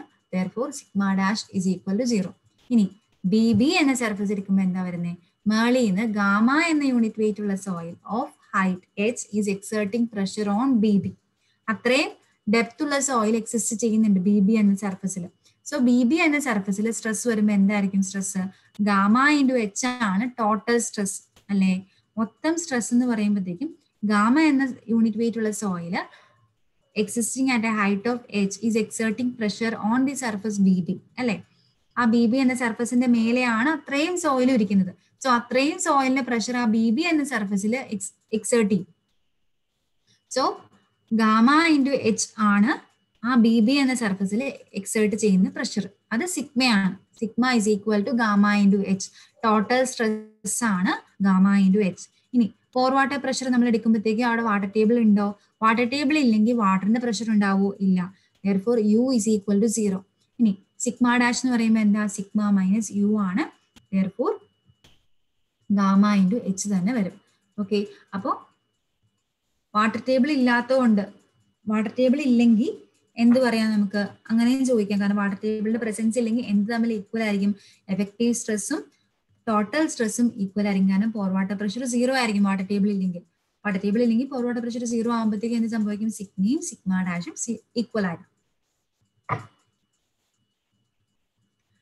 ഇനി വാട്ടർ ടേബിൾ വന്നു ഗ്രൗണ്ട് ലെവലില്. നെക്സ്റ്റ് കേസിൽ ഗ്രൗണ്ട് ലെവലിൽ വാട്ടർ ടേബിൾ വന്നു. അപ്പൊ ഗ്രൗണ്ട് ലെവലിൽ വാട്ടർ ടേബിൾ വന്നു കഴിഞ്ഞാൽ എന്ത് സംഭവിക്കും? അവിടെയുള്ള സോയിലിന്റെ യൂണിറ്റ് വെയിറ്റ് എന്തായി? ഗാമ ആയിരിക്കില്ല ആ സോയിലിന്റെ യൂണിറ്റ് വെയിറ്റ്, പകരം ഗാമ സാറ്റ് ആയി അവിടുത്തെ യൂണിറ്റ് വെയിറ്റ്. ഓക്കെ. അപ്പോൾ കാരണം സോയിൽ സാച്ചുറേറ്റഡ് ആയി. സോ സോയിൽ സാച്ചുറേറ്റഡ് ആകുമ്പോഴത്തേക്കും അവിടുത്തെ യൂണിറ്റ് വെയിറ്റ് ഗാമ സാറ്റ് ആയി. therefore നേരത്തെ പോലെ തന്നെ എ എന്ന സർഫസിന്റെ മേലെ ഒരു സോയിലും എക്സിസ്റ്റ് ചെയ്യുന്നില്ല, അല്ലെങ്കിൽ ഒരു ലോഡും വരുന്നില്ലാത്തതുകൊണ്ട് എ എന്ന സർഫസിൽ സിഗ്മയും 0 ആണ്, യുവും 0 ആണ്, സിഗ്മ ഡാഷും 0 ആണ്. ഇനി BB എന്ന സർഫസ് എടുക്കുമ്പോൾ എന്ത് സംഭവിക്കും? ടോട്ടൽ സ്ട്രെസ് എന്ന് പറയുമ്പോൾ എന്താ വരിക? ഗാമ സാറ്റ് ഇൻറ്റു H ആണ് വരിക. കാരണം ഗാമ സാറ്റ് ഇൻറ്റു H വരുമ്പോഴത്തേക്കും ആ സോയിലും വെള്ളവും, സോയിൽ സാച്ചുറേറ്റഡ് ബൈ വാട്ടർ ആണ്, അത് കാരണമുള്ള യൂണിറ്റ് വെയിറ്റ് ആണ് ഗാമ സാറ്റ്. Therefore, രണ്ടിന്റെയും കൂടി സ്ട്രെസ് ആയിട്ടാണ് ബി ബിയിൽ എക്സേർട്ട് ചെയ്യുന്നത്. ആ രണ്ടിന്റെയും കൂടിയുള്ള സ്ട്രെസ് ആണ് total stress. Therefore, sigma is equal to gamma sat into H. ഇനി യു എന്താണ്? യു എന്ന് വെച്ച് കഴിഞ്ഞാൽ വാട്ടറിന്റെ മാത്രം പ്രഷറാണ്. സോ വാട്ടറിന്റെ യൂണിറ്റ് വെയിറ്റ് എന്താണോ ആ യൂണിറ്റ് വെയിറ്റ് ഇൻറ്റു ആ ഹൈറ്റ്, അതായത് അത്രയും തിക്നെസ്സിൽ വാട്ടർ എക്സിസ്റ്റ് ചെയ്യുന്നത് കൊണ്ടാണ് ബി ബി എന്ന സർഫസിൽ വാട്ടർ പ്രഷർ ഉള്ളത്. സോ അത്രയും തിക്നെസ്സിൽ എത്രയാണോ or unit weight of water എന്താണോ അത് ഇൻറ്റു ആ തിക്നെസ് ചെയ്ത് കഴിഞ്ഞാൽ ബി ബി എന്ന സർഫസിൽ എക്സേർട്ട് ചെയ്യുന്ന പോൾ വാട്ടർ പ്രഷർ കിട്ടും. Therefore, U is equal to gamma W into H. ഇനി സിഗ്മ ഡാഷ് എന്ന് പറയുമ്പോൾ എന്താണ്? സിഗ്മ മൈനസ് യു ആണ്. Therefore, gamma sat into H minus gamma W into H. അതായത് ഗാമ സബ് ഇൻറ്റു എച്ച് എന്ന് എഴുതാലോ. കാരണം gamma sat minus gamma W എന്താണ്? ഗാമ സബ് ഇൻറ്റു എച്ച് ആണ്. Gamma sat minus gamma W എന്ന് പറയുമ്പോൾ gamma submerged ആയതുകൊണ്ട് സിഗ്മ ഡാഷ് എന്തായി? ഗാമ സബ് ഇൻറ്റു എച്ച് ആയി. സോ ഈ കേസിൽ സിഗ്മയും സിഗ്മ ഡാഷും ഡിഫറെൻ്റ് ആണ്. അതായത് വാട്ടർ ടേബിൾ വരുവാണെങ്കിൽ പ്രസൻസ് ഓഫ് വാട്ടർ ടേബിൾ കാരണം ടോട്ടൽ സ്ട്രെസ്സും എഫക്റ്റീവ് സ്ട്രെസ്സും ഡിഫറെൻ്റ് ആണ് വരിക. അതേസമയം വാട്ടർ ടേബിൾ ആബ്സെന്റ് ആണെങ്കിൽ effective stress and total stress will be the same. Next കേസിൽ soil mass with a surcharge load of intensity Q per meter and water table at a depth of H1 from the ground surface. So Q per meter എന്ന intensity act ചെയ്യുവാണ് ground സർഫസിൽ. അങ്ങനെയാണെങ്കിൽ എത്രയാണ്? അതായത് UDL പോലെ act ചെയ്യുന്നു ground സർഫസിൽ. അങ്ങനെയാണെങ്കിൽ എത്രയാണ്? പിന്നെ വാട്ടർ ടേബിളും കൂടി ഇട്ട്. അപ്പൊ ഇത്രയും നേരം നമ്മൾ പറഞ്ഞുകൊണ്ടിരുന്നപ്പോഴത്തേക്കും എ എന്ന സർഫസിൽ മേളിൽ നിന്ന് ഒരു ലോഡും വരുന്നുണ്ടായില്ല. പക്ഷെ ഇവിടെ എന്താണ്? മേളിൽ നിന്ന് ഒരു സർചാർജ്, അതായത് ഇപ്പൊ ചിലപ്പോൾ നമുക്ക് തന്നേക്കാണ് ഒരു ചാക്ക് മണ്ണ് എടുത്തു വെച്ചേക്കുവാണ് ഗ്രൗണ്ട് സർഫസിൽ. അപ്പൊ ആ സോയിലിന്റെ വെയിറ്റ് എന്താണോ അല്ലെങ്കിൽ ആ സോയിലിന്റെ യൂണിറ്റ് വെയിറ്റ് എന്താണോ ഇൻറ്റു അത്രയും എത്ര തിക്നെസ്സിലുള്ള സോയിലാണോ അവിടെ വെച്ചേക്കുന്നത് അത് മൾട്ടിപ്ലൈ ചെയ്താലാണ് നമുക്ക് ആ ഗ്രൗണ്ട് സർഫസിലെ സ്ട്രെസ് കിട്ടുള്ളൂ. സോ ഇവിടെ നമുക്ക് ഡയറക്ട്ലി സർചാർജ് തന്നേക്കുവാണ് ഇന്റൻസിറ്റി Q per meter ആണ് എന്ന് പറയുമ്പോഴത്തേക്കും എന്താണ്? ആ എ എന്ന സർഫസിലെ സിഗ്മ എന്ന് പറഞ്ഞു കഴിഞ്ഞാൽ Q തന്നെയാണ്. കാരണം പെർ മീറ്ററിലെ ലോഡിങ് ഇന്റൻസിറ്റി ആണ് നമുക്ക് തന്നേക്കുന്നത്. സോ Q ആണ് സിഗ്മ അവിടെ. ഇനി യു ഉണ്ടോ? വാട്ടർ പ്രഷർ അവിടെ ഇല്ല, 0 ആണ്. Therefore, സിഗ്മ ഡാഷും സിഗ്മയും ഈക്വൽ ആയി.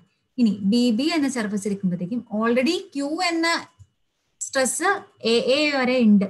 അതെന്തായാലും അപ്പോഴും ബി ബിയിലും എന്തായാലും ഉണ്ടാവും, സി സിയിലും എന്തായാലും ഉണ്ടാവും. കാരണം മേളിൽ നിന്ന് വരുന്ന സ്ട്രെസ് എല്ലാം അഡപ്പ് ചെയ്തല്ലേ നമ്മൾ പോണത്. സോ എ എന്ന സർഫസിലെ Q പ്ലസ് ബി ബി എന്ന സർഫസിലെ എക്സ്ട്രാ ആയിട്ട് എന്താ വന്നത്? Gamma into H1. So Q plus gamma into H1 ആണ് ബി ബി എന്ന സർഫസിലെ സിഗ്മ. ഇനി യു എന്താണ് വരുന്നത്? വാട്ടർ ടേബിൾ അവിടെ ഓർ ബി ബി എന്ന സർഫസിൽ വാട്ടർ ടേബിൾ സ്റ്റാർട്ട് ചെയ്തിട്ടേ ഉള്ളൂ. ബട്ട് ബി ബി എന്ന സർഫസിൽ വാട്ടർ മേളിൽ നിന്ന് വരുന്നില്ല. അതുകൊണ്ട് യു ഇസ് ഈക്വൽ ടു 0 ആണ്. സിഗ്മ ഡാഷ് എന്താ വരിക? Q plus gamma into H1 തന്നെ വരും. Sigma dash is equal to sigma minus U ആണ്. Therefore, Q plus gamma into H1 ആണ്. ഇനി at C C already B B വരെ എന്താണ് സ്ട്രെസ് ഉള്ളത്? Q plus gamma into H1 ഉണ്ട്. B B വരെ ഇത്രയും സ്ട്രെസ് ഉണ്ട്. Q plus gamma into H1 ഉണ്ട്. അത് plus gamma sat into H2 ആണ് സിഗ്മ അറ്റ് സി സി. ഇനി യു എന്ത് വരും? വാട്ടറിന്റെ മാത്രം പ്രഷർ അറ്റ് സി സി ആകുമ്പോഴത്തേക്കും ഗാമ ഡബ്ല്യു ഇൻറ്റു H2 വരും. സിഗ്മ ഡാഷ് എന്ത് വരും? Q plus gamma into H1 plus gamma sat into H2 minus gamma W into H2. അതായത് Q plus gamma H1 plus gamma sub into H2. ഈ condition repeat ചെയ്യണോ? ആർക്കെങ്കിലും doubt ഉണ്ടെങ്കിൽ ചോദിക്കാതെ.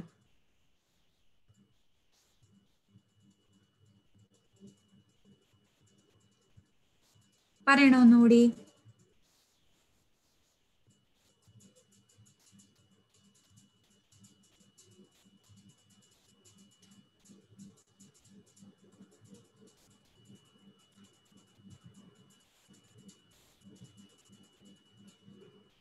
നിങ്ങൾ ഡൗട്ട് ഉണ്ടെങ്കിൽ ഒന്ന് ഹാൻഡ് റേസ് ചെയ്താലും മതി കേട്ടോ. അല്ലെങ്കിൽ റിപ്പീറ്റ് ചെയ്യണമെങ്കിൽ ഹാൻഡ് റേസ് ചെയ്താലും മതി. Next is soil saturated with capillary water.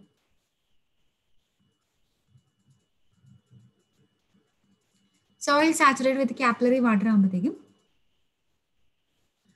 Capillary water എന്ന് പറഞ്ഞു കഴിഞ്ഞാൽ മീൻസ് വാട്ടർ ടേബിൾ കാരണമല്ല അവിടെ വാട്ടർ വരുന്നത്. അതായത് വാട്ടർ ടേബിൾ കാരണം താഴോട്ടുള്ള ഫ്ലോ ആണ് സംഭവിക്കുന്നത് സാധാരണ. പക്ഷേ ഈ കാപ്പിലറി സോണിൽ കാപ്പിലറി വാട്ടർ എന്ന് വെച്ച് കഴിഞ്ഞാൽ മേളിലോട്ട് റൈസ് ചെയ്യുവാണ്. ഒരു സോയിൽ വോയിഡ്സിൽ കൂടെ ഒരു ആ ട്യൂബിൽ കൂടെ മേളിലോട്ട് വാട്ടർ റൈസ് ചെയ്ത് വരുവാണ്. അപ്പൊ അവിടെ നെഗറ്റീവ് പ്രഷറാണ് എക്സിസ്റ്റ് ചെയ്യുള്ളൂ. ഒരു നെഗറ്റീവ് വാട്ടർ പ്രഷറാണ് ആ സോണിൽ എക്സിസ്റ്റ് ചെയ്യുള്ളൂ. ബാക്കിയെല്ലാം സെയിം ആണ്. പക്ഷെ വാട്ടർ പ്രഷർ കാൽക്കുലേറ്റ് ചെയ്യേണ്ട സമയത്ത് മാത്രം ആ ഒരു സോണിൽ മാത്രം മേളിലോട്ട് നെഗറ്റീവ് പ്രഷർ എക്സിസ്റ്റ് ചെയ്യുവാണ്. മേളിലോട്ട് നെഗറ്റീവ് പ്രഷർ എക്സിസ്റ്റ് ചെയ്ത് ഏറ്റവും മാക്സിമം നെഗറ്റീവ് പ്രഷർ ആ കാപ്പിലറി സോൺ സ്റ്റാർട്ട് ചെയ്യുന്ന സ്ഥലത്തും അതുപോലെ കാപ്പിലറി സോൺ എൻഡ് ചെയ്യുന്ന സ്ഥലത്ത് 0 പ്രഷറും ആയിരിക്കും. കാരണം കാപ്പിലറി സോൺ എൻഡ് ചെയ്യുന്ന സ്ഥലത്ത് ഇപ്പൊ വാട്ടർ ടേബിൾ സ്റ്റാർട്ട് ചെയ്തേക്കാണ്. വാട്ടർ ടേബിൾ സ്റ്റാർട്ട് ചെയ്യുന്ന ആ പോയിന്റിൽ എന്തായാലും വാട്ടർ പ്രഷർ 0 ആണ്. അവിടെ നിന്ന് പോസിറ്റീവ് പ്രഷർ വരുവാണ് ചെയ്യുന്നത്. അത് മാത്രം ശ്രദ്ധിക്കുക. കാപ്പിലറി സോൺ എക്സിസ്റ്റ് ചെയ്യുവാണെങ്കിൽ വാട്ടർ പ്രഷറിന് മാത്രം എന്തോ ഒരു ഡിഫറൻസ് ഉണ്ട് എന്ന് ഓർത്താൽ മതി. ബാക്കിയെല്ലാം സെയിം ആണ്. സിഗ്മ കാൽക്കുലേറ്റ് ചെയ്യാനും സിഗ്മ ഡാഷ് കാൽക്കുലേറ്റ് ചെയ്യാനും വ്യത്യാസമില്ല. ബട്ട് വാട്ടർ പ്രഷർ കാൽക്കുലേറ്റ് ചെയ്യുമ്പോഴത്തേക്കും അവിടെ നെഗറ്റീവ് പ്രഷർ ആണ് എന്നൊരു മൈൻഡ് ഉണ്ടാക്കുക. സോ ഇവിടെ നമുക്ക് ഫ്രം എ ബി എന്നാണ് കാപ്പിലറി സോൺ നമ്മുടെ ഫിഗറിലെ. അവിടെ അതുകൊണ്ട് കാപ്പിലറി സോൺ ആയതുകൊണ്ട് സോയിൽ സാച്ചുറേറ്റഡ് ആണ്. കാരണം അവിടെ വാട്ടർ ഉണ്ട്. സോയിൽ സാച്ചുറേറ്റഡ് ആണ് due to presence of water table അല്ല, due to presence of the capillary zone. ഇനി ബി സി എന്ന സോൺ വാട്ടർ ടേബിൾ കാരണം സാച്ചുറേറ്റഡ് ആയതാണ്. സോ അവിടെയും അതുകൊണ്ട് സോയിലിന്റെ യൂണിറ്റ് ഗാമ സാറ്റൈഡ് നമ്മൾ എടുത്തു. ജസ്റ്റ് ഒരു കണ്ടീഷൻ ആയിട്ട് കാണിക്കണമെന്നേ ഉള്ളൂ. അപ്പോൾ അറ്റ് എ സിഗ്മ എന്തായാലും 0 ആണ്. കാരണം മേളിൽ നിന്ന് ഒരു സ്ട്രെസ്സും വരുന്നില്ല, മേളിൽ നിന്ന് ഒരു ലോഡും വരുന്നില്ല. അവിടെ sigma is equal to 0. But U 0 അല്ല. യു സാധാരണ 0 ആണ് നമ്മൾ എടുക്കാറ്. ബട്ട് യു ഈ കേസിൽ 0 അല്ല. പകരം minus gamma W into H1 ആണ്. കാപ്പിലറി സോൺ എന്ന് പറയുമ്പോഴത്തേക്കും കാപ്പിലറി സോണിന്റെ സ്റ്റാർട്ടിംഗ് പോയിന്റിൽ unit weight of water into എത്രയാണോ കാപ്പിലറി സോണിന്റെ തിക്നെസ് അതുകൊണ്ട് മൾട്ടിപ്ലൈ ചെയ്യാം. ആ അത്രയും നെഗറ്റീവ് പ്രഷർ ആ കാപ്പിലറി സോണിന്റെ സ്റ്റാർട്ടിങ്ങിൽ ഉണ്ടാവും. This minus gamma W into thickness of the capillary zone will be existing at the surface of or at the starting point of the capillary zone. ഇനി at BB sigma എന്താ? Sigma എന്ന് പറയുമ്പോഴത്തേക്കും total stress ആണ്. therefore gamma sat into H1 ആണ് BB എന്ന സർഫസിൽ exist ചെയ്യുന്ന total stress. U എന്താ? യു എന്ന് പറഞ്ഞു കഴിഞ്ഞാൽ കാപ്പിലറി സോണിന്റെ എൻഡിങ് പോയിന്റും ആണ്, അതുപോലെ വാട്ടർ ടേബിളിന്റെ സ്റ്റാർട്ടിംഗ് പോയിന്റും ആണ്. സോ രണ്ടാണെങ്കിലും അവിടെ എന്ത് സംഭവിക്കും? യു എന്ന് പറഞ്ഞാൽ 0 ആണ്. അവിടെ വാട്ടർ പ്രഷർ 0 ആയിരിക്കും. So U is equal to 0. Sigma dash എന്ത് വരും? Gamma sat into H1 തന്നെ വരും. Then at CC sigma already gamma sat into H1 ഉണ്ടായിരുന്നു. അത് പ്ലസ് ഗാമ സാറ്റ് into H2 വരും. U ഇനി പഴയ പോലെ തന്നെ വാട്ടർ ടേബിൾ വാട്ടർ ഉള്ളത് for a depth of H2 ആണ്. So gamma W into H2 ആയിരിക്കും CC എന്ന സർഫസിലെ water pressure. therefore sigma dash എന്ന് പറയുമ്പോൾ എന്ത് വരും? Gamma sat H1 plus gamma sub into H2 വരും. സോ ഈ കേസിൽ ശ്രദ്ധിക്കേണ്ട കാര്യം, വാട്ടർ കാപ്പിലറി സോൺ എക്സിസ്റ്റ് ചെയ്യുവാണെങ്കിൽ ആ കാപ്പിലറി സോണിന്റെ സ്റ്റാർട്ടിംഗ് പോയിന്റിൽ ഉള്ള പ്രഷർ എന്ന് പറയുമ്പോഴത്തേക്കും unit weight of water into thickness of the capillary zone ആണ്. അത് നെഗറ്റീവ് പ്രഷർ ആയിരിക്കും. അതുപോലെ കാപ്പിലറി സോണിന്റെ എൻഡിങ് പോയിന്റിൽ 0 പ്രഷർ ആയിരിക്കും. ഓർ കാപ്പിലറി സോണിന്റെ എൻഡിങ് പോയിന്റോ വാട്ടർ ടേബിളിന്റെ സ്റ്റാർട്ടിംഗ് പോയിന്റോ രണ്ടും ഓർത്താൽ മതി. രണ്ടിടത്തും എന്താണ്? Water pressure will be 0. അതുകൊണ്ട് സിഗ്മ ഡാഷ് അവിടെ 0 അല്ല വന്നത്. Sigma dash plus gamma W into H1 വരും. അതായത് സിഗ്മ മൈനസ് മൈനസ് യു എന്നാ വരുന്നത്. കാപ്പിലറി സോൺ കാരണം മൈനസ് പ്രഷർ വരും. ബട്ട് നമ്മൾ സിഗ്മ മൈനസ് യു ആണ് sigma dash. therefore 0 minus minus gamma W H1 വരും. therefore plus gamma W H1 ആയിരിക്കും സിഗ്മ ഡാഷ്.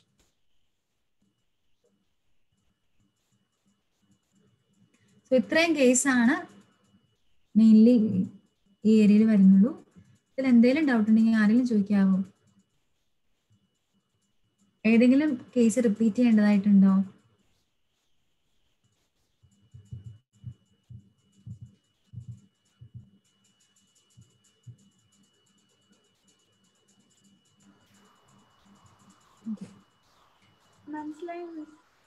ഓക്കെ. ഇനി അതിലെ problem sketch the variation in total stress for water pressure. Sketch ചെയ്യാനല്ല, എന്താണ് value എന്നായിരിക്കും ചോദിക്കുക. And effective stress up to depth of 6 metre below the ground level for the following data. അപ്പൊ ഇങ്ങനെ തരുവാണെങ്കിൽ നമുക്ക് വാട്ടർ ടേബിൾ 2 മീറ്റർ നമ്മുടെ ground soil profile വരയ്ക്കാൻ ആദ്യം പഠിക്കാം. Water table 2 metre below the ground level. അപ്പൊ എന്താണ്, ഒരു ഗ്രൗണ്ട് സർഫസ് വരയ്ക്കുക ആദ്യം. അത് കഴിഞ്ഞ് 2 മീറ്റർ കഴിഞ്ഞിട്ട് വാട്ടർ ടേബിൾ ഉണ്ട്, അതും വരയ്ക്കുക. Then unit weight of the soil above the water table is 20.16 kilonewton per meter cube and saturated unit weight is 21.02 kilonewton per meter cube. So water table ന്റെ മേലെയുള്ള യൂണിറ്റ് വെയിറ്റ് ഗാമയാണ്, അത് 20.16 kilonewton per meter cube ആണ്. ഇനി saturated unit weight എവിടെയായിരിക്കും വന്നത്, water ടേബിളിന്റെ താഴെയാണ് എപ്പോഴും സാച്ചുറേറ്റഡ്. സോ ഗാമ സാറ്റ് 21.02 ആണ്.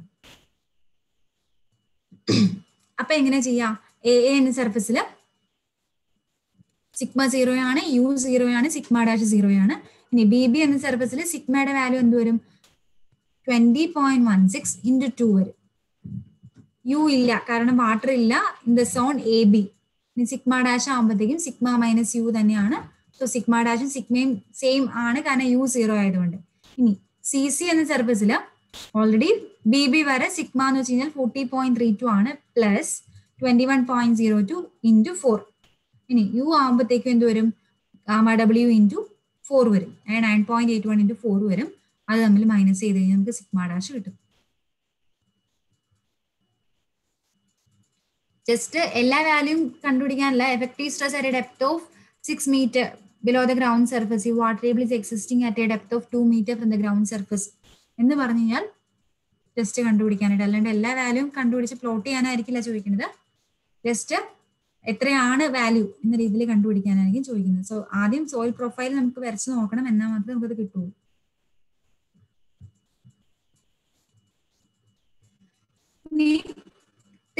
Next problem, at a construction site, a 3 meter thick clay layer is underlain by a 4 meter thick gravel layer, which is resting on an impervious rock. A load of 25 kilonewton per meter square is applied at the ground surface. The saturated unit weight of soil are 19 kilonewton per meter cube and 20 kilonewton per meter cube for the clay and gravel layers respectively. Water table is at the ground surface. Calculate the variations of total stress, core water pressure and effective stress. So ഇവിടെയും soil profile വരയ്ക്കുക. A load of 25 kilonewton per meter square is applied at the ground surface. അതായത് എന്താ, ഒരു surcharge load apply ചെയ്തിട്ടുണ്ട് ground സർഫസിൽ, അത് കാണിക്കുക. അതുപോലെ വാട്ടർ ടേബിളും ഗ്രൗണ്ട് സർഫസിൽ എക്സിസ്റ്റിംഗ് ആണ്. പിന്നെ തന്നേക്കുന്നത് എന്താണ്, 3 meter thick clay layer is underlain by a 4 meter thick gravel layer. So മുകളിൽ ക്ലേ ലെയറും താഴെ 4 meter ആയ ഗ്രാവൽ ലെയറും, അതിന്റെ രണ്ടിന്റെയും യൂണിറ്റ് വെയിറ്റ് തന്നിട്ടുണ്ട്. പിന്നെ നമുക്ക് ചെയ്യാം, കാരണം എയില് സിഗ്മ എന്ന് വെച്ച് കഴിഞ്ഞാൽ 25 ആണ്, യു 0 ആണ്, സിഗ്മ ഡാഷ് 25 ആണ്. ബി ബിയിൽ ഓൾറെഡി 25 ഉണ്ട്, 25 പ്ലസ് 19 into 3. ദെൻ യു എന്ന് പറയുമ്പോഴത്തേക്കും 9.81 into 3, അത് തമ്മിൽ മൈനസ് ചെയ്യുക. ദെൻ സി സിയിലാകുമ്പോഴത്തേക്കും 25 പ്ലസ് 19 into 3 പ്ലസ് 20 into 4 ആണ് സിഗ്മ. യു ആകുമ്പോഴത്തേക്കും 9.81 into ടോട്ടൽ ഡെപ്ത് എടുത്താൽ മതി, 7 ആണ്. സിഗ്മ ഡാഷ് ആകുമ്പോഴത്തേക്കും അത് രണ്ടും മൈനസ് ചെയ്യാം. സോ ഇത്രയാണ് സ്ട്രെസ്സസ് ഇൻ സോയിലുള്ളൂ. അതിൽ ആ 4 കേസ് വെച്ച് പഠിക്കുക. സോ വാട്ടർ ടേബിൾ വരുമ്പോൾ എപ്പോഴും എന്ത് സംഭവിക്കും, സിഗ്മ ഡാഷ് കുറയും. വാട്ടർ ടേബിൾ ഇല്ലാത്ത കേസിൽ sigma will be equal to sigma dash. Total സ്ട്രെസ്സും എഫക്റ്റീവ് സ്ട്രെസ്സും ഈക്വൽ ആണ്. വാട്ടർ ടേബിൾ വരുമ്പോഴത്തേക്കും സിഗ്മ ഡാഷ് കുറയും.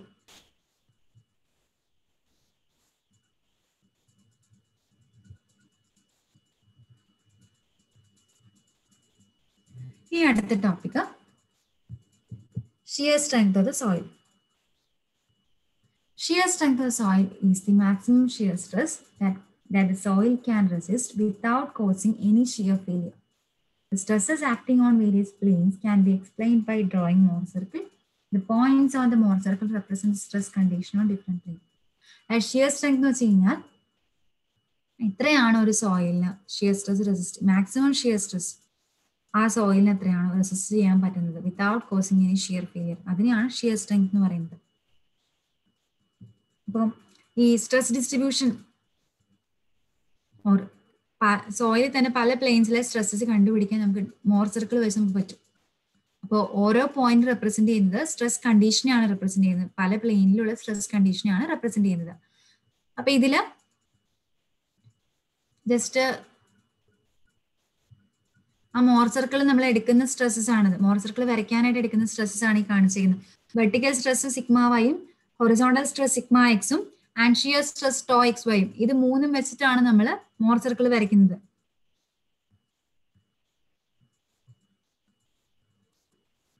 ഇങ്ങനെ നമുക്ക് ആ പ്രൊസീജിയർ പഠിക്കേണ്ട കാര്യമില്ല, ജസ്റ്റ് ആ മോർ സർക്കിൾ വരച്ചേക്കുന്നത് നോക്കുക. അതില് നമ്മള് പി എന്ന പോയിന്റ് കാണിച്ചിട്ടുണ്ട്. ആ പി എന്ന പോയിന്റ് ഇൻഡിക്കേറ്റ് ചെയ്യുന്ന പോൾ അല്ലെങ്കിൽ ഒറിജിൻ ഓഫ് പ്ലെയിൻ ആണ്. അതെങ്ങനെയാന്ന് വെച്ച് കഴിഞ്ഞാൽ ഈ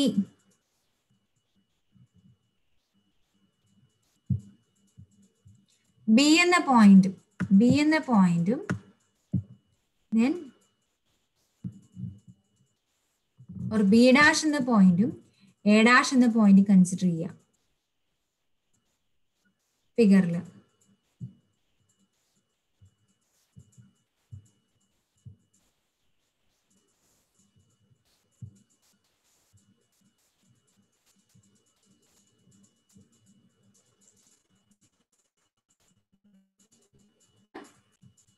ഇത് സിഗ്മ എക്സിനെയാണ് റെപ്രസെന്റ് ചെയ്യുന്നത്, ഹൊറിസോണ്ടൽ സ്ട്രെസ്സിനെയാണ് റെപ്രസെന്റ് ചെയ്യുന്നത്. ഈ ഹൊറിസോണ്ടൽ സ്ട്രെസ് ആക്ട് ചെയ്യുന്നത് ഏത് പ്ലെയിനിലാണ്? വെർട്ടിക്കൽ പ്ലെയിനിലാണ് ഹൊറിസോണ്ടൽ സ്ട്രെസ് ആക്ട് ചെയ്യുന്നത്. അതുപോലെ vertical stress sigma Y act ചെയ്യുന്ന ഏത് പ്ലെയിനിലാണ്? ഹൊറിസോണ്ടൽ പ്ലെയിനിലാണ് ആക്ട് ചെയ്യുന്നത്. സോ നമ്മൾ ആ പോയിന്റ് ചെയ്യുന്ന ഒരു, അതായത് വെർട്ടിക്കൽ പ്ലെയിനിൽ ഇൻഡിക്കേറ്റ് ചെയ്യുന്ന സ്ട്രെസ് ചെയ്യുന്ന വെർട്ടിക്കൽ ലൈനും ഹൊറിസോണ്ടൽ പ്ലെയിനിൽ ഇൻഡിക്കേറ്റ് ചെയ്യുന്ന ഹൊറിസോണ്ടൽ പ്ലെയിനിനെ ഇൻഡിക്കേറ്റ് ചെയ്യുന്ന പോയിന്റ് ചെയ്യുന്ന ഹൊറിസോണ്ടൽ ലൈനും വരയ്ക്കുമ്പോൾ ആ രണ്ട് ലൈനും വന്ന് മീറ്റ് ചെയ്യുന്ന പോയിന്റ് ആണ് പി, അല്ലെങ്കിൽ origin of plane or pole. അപ്പോ ഈ പിയുടെ പെക്യുലാരിറ്റി എന്താന്ന് വെച്ച് കഴിഞ്ഞാൽ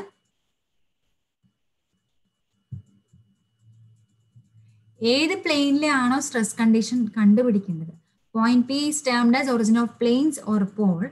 So if the stress conditions on any plane is known, if a line is drawn parallel to that plane, it will pass through that point P. ഏത് പ്ലെയിനിലെ ആണോ stress condition കണ്ടുപിടിക്കേണ്ടത് ആ പ്ലെയിനില് നമ്മളൊരു പാരലൽ ആയിട്ട് ഒരു ലൈൻ വരച്ചു കഴിഞ്ഞാൽ ആ ലൈൻ ഈ പി എന്ന പോയിന്റിൽ കൂടെ പാസ് ചെയ്യും. അതുപോലെ എന്താണ് പ്രിൻസിപ്പൽ പ്ലെയിൻസും എന്താണ് പ്രിൻസിപ്പൽ സ്ട്രെസ്സസും? പ്രിൻസിപ്പൽ പ്ലെയിൻസ് എന്ന് വെച്ച് കഴിഞ്ഞാൽ ചില പ്ലെയിൻസ് ഉണ്ടാവും, ചില എല്ലാ എലമെന്റിലും ഷിയർ സ്ട്രെസ് 0 ആയിട്ടുള്ള പ്ലെയിൻ, ആ പ്ലെയിനെയാണ് പ്രിൻസിപ്പൽ പ്ലെയിൻ എന്ന് പറയുന്നത്. സോ പ്രിൻസിപ്പൽ പ്ലെയിൻ എന്ന് പറഞ്ഞാൽ അത് ഇമ്പോർട്ടന്റ് ആണ്. പ്രിൻസിപ്പൽ പ്ലെയിൻ എന്ന് പറഞ്ഞു കഴിഞ്ഞാൽ ഷിയർ സ്ട്രെസ് 0 ആയിട്ടുള്ള പ്ലെയിനെയാണ് പ്രിൻസിപ്പൽ പ്ലെയിൻ എന്ന് പറയുന്നത്. അവിടെ ആക്ട് ചെയ്യുന്ന നോർമൽ സ്ട്രെസ്സിനെയാണ് പ്രിൻസിപ്പൽ സ്ട്രെസ്സസ് എന്ന് പറയുന്നത്. ഓക്കെ, അതായത് പ്രിൻസിപ്പൽ പ്ലെയിൻ എന്ന് പറഞ്ഞു കഴിഞ്ഞാൽ ഷിയർ സ്ട്രെസ് 0 ആയിട്ടുള്ള പ്ലെയിനെയാണ് പ്രിൻസിപ്പൽ പ്ലെയിൻ എന്ന് പറയുന്നത്. അതുപോലെ അവിടെ ആക്ട് ചെയ്യുന്ന സ്ട്രെസ്സിനെയാണ് പ്രിൻസിപ്പൽ സ്ട്രെസ്സസ് എന്ന് പറയുന്നത്.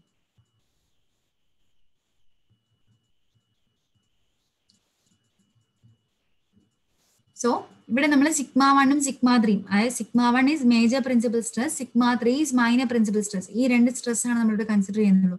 അതൊരു ഡീമെറിറ്റ് ആണ് കേട്ടോ, കാരണം ഇന്റർമീഡിയറ്റ് പ്രിൻസിപ്പൽ സ്ട്രെസ് ആയ സിഗ്മ 2വിനെ നമ്മൾ മോർ സർക്കിളിൽ കൺസിഡർ ചെയ്യുന്നില്ല.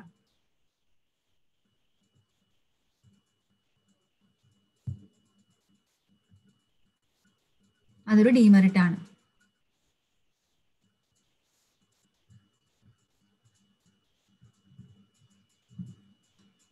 അത് ഈ മോർ കുളം ഫെയിലിയർ തിയറിയാണ് പറയുന്നത്. ആ മോറും കുളമ്പും കൂടി ഫോർമുലേറ്റ് ചെയ്ത തിയറിയാണ് മോർ കുളം തിയറി. ഈ തിയറി പറയുന്നത് എന്താണെന്ന് വെച്ച് കഴിഞ്ഞാൽ, ഒന്ന് material fails essentially by shear. ഈ പോയിന്റ്സ് ജസ്റ്റ് ഒന്ന് വായിച്ചിരിക്കുക, കാരണം ഇതില് ഈ പോയിന്റ്സിൽ ഏത് പോയിന്റ് ആണ് മോർ കുളം തിയറി പറയാത്തത് എന്ന് വേണമെങ്കിൽ ചോദിക്കാം, ഓർ ഏത് പോയിന്റ് ആണ് പറഞ്ഞേക്കുന്നത് എന്ന് വേണമെങ്കിൽ ചോദിക്കാം. So according to Mohr Coulomb theory, material fails essentially by shear. Critical shear stress causing failure depends upon the properties of materials as well as normal stress on the failure plane. Ultimate strength of material is determined by the stresses on the potential failure plane. That is plane of shear. And the material is subjected to three-dimensional principal stresses, that is sigma 1, sigma 2, sigma 3. The intermediate principal stress sigma 2 doesn't have any influence on the strength of the material. So ഇത്രയും points ആണ് mainly more കുളം പറഞ്ഞത്. ഒന്ന് essentially failure സംഭവിക്കുന്ന shear ആണ്, critical shear stress depend ചെയ്യുന്നത് പ്രോപ്പർട്ടീസിനെ depend ചെയ്യുന്നുണ്ട്, അതുപോലെ നോർമൽ സ്ട്രെസ്സിനെ ഡിപ്പെൻഡ് ചെയ്യുന്നുണ്ട്. പിന്നെ അൾട്ടിമേറ്റ് സ്ട്രെങ്ത് നമ്മൾ കണ്ടുപിടിക്കുന്നത് ഫെയിലിയർ പ്ലെയിനിൽ മാത്രം നമ്മൾ കൺസിഡർ ചെയ്യുന്നുള്ളൂ. ആ ഫെയിലിയർ പ്ലെയിനിലെ സ്ട്രെസ്സസ് വെച്ചാണ് അൾട്ടിമേറ്റ് സ്ട്രെങ്ത് കണ്ടുപിടിക്കുന്നത്. അതുപോലെ സിഗ്മ 2ന് ഒരു റോളും ഇല്ല ഈ കേസിൽ. അതായത് സ്ട്രെങ്ത് ഓഫ് മെറ്റീരിയലിൽ സിഗ്മ 2 എന്നൊരു വാല്യൂവിന് ഒരു റോളും ഇല്ല. ശരിക്കും ഈ തിയറി ആദ്യം കൂളംബാണ് ഡെവലപ്പ് ചെയ്തത്. അത് കഴിഞ്ഞ് അത് ജനറലൈസ് ചെയ്യുമായിരുന്നു. മോർ എന്ന സയന്റിസ്റ്റ് ജനറലൈസ് ചെയ്യുമായിരുന്നു. അങ്ങനെയാണ് മോർ കുളം തിയറി എന്നായത്. So according to this theory shear strength tau is equal to C plus sigma tan phi. ആ ഇക്വേഷൻ ഇമ്പോർട്ടന്റ് ആണ്. Tau is equal to C plus sigma tan phi, where tau is the shear strength of soil, C is the cohesion, sigma normal stress, phi is the angle of internal friction. So C and phi are known as shear parameters of soil. So shear parameters of soil എന്ന് പറഞ്ഞു കഴിഞ്ഞാൽ C and phi ആണ് shear parameters of soil.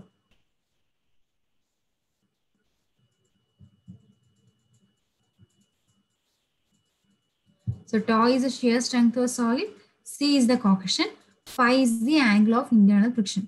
C and phi are termed as shear parameters. So നമുക്ക് failure ഈ equation വെച്ച് tau is equal to C plus sigma tan phi ആണ്. അതായത് Y is equal to M X plus C എന്ന ഫോമിലാണ് വന്നിരിക്കുന്നത്. അപ്പൊ ആ സി എന്നത് ഇന്റർസെപ്റ്റ് ആണ്, ദെൻ സിഗ്മ ടാൻ ഫൈ അത് ആ സ്ലോപ്പ് ആണ് വരുന്നത് അല്ലെ. സോ ടോയും സിഗ്മയും, ടോ വൈ ആക്സിസിലും സിഗ്മ എക്സ് ആക്സിലും വരയ്ക്കുമ്പോഴത്തേക്കും ആ കിട്ടുന്ന ആ ലൈനെയാണ് failure envelope or strength envelope എന്ന് പറയുന്നത്. ആ ലൈനെയാണ് failure envelope or strength envelope എന്ന് പറയുന്നത്. ഒരു സാൻഡി സോയിൽ എന്ത് സംഭവിക്കും? സാൻഡി സോയിലിന് കോഹഷൻ ഇല്ല, സി ഈസ് ഈക്വൽ ടു 0 ആണ്. അതുപോലെ ക്ലേ സോയിലിനാകുമ്പോഴത്തേക്കും ഫൈ 0 ആണ്. അപ്പൊ സാൻഡി സോയിലിന് ടോ ഈസ് ഈക്വൽ ടു എന്തെന്ന് വരും? സിഗ്മ ടാൻ ഫൈ ആണ്, കാരണം സി 0 ആയതുകൊണ്ട്. ക്ലേ സോയിലിനാകുമ്പോഴത്തേക്കും tau is equal to C ആണ്. So for sandy soils the failure envelope will starts from origin, and for clay soil the failure envelope is a horizontal line. adu rendu orthirikka. For sandy soil failure envelope starts from origin since C is 0, whereas for clay soil failure envelope will be a horizontal line since phi is 0.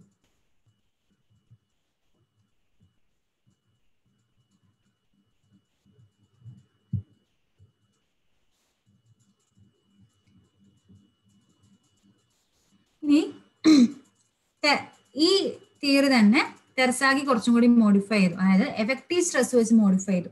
To is equal to C dash plus sigma dash tan phi dash. ഇതിനെയാണ് effective stress principle എന്ന് പറയുന്നത്. So Terzaghi formulate ചെയ്ത principle ആണ് effective stress principle.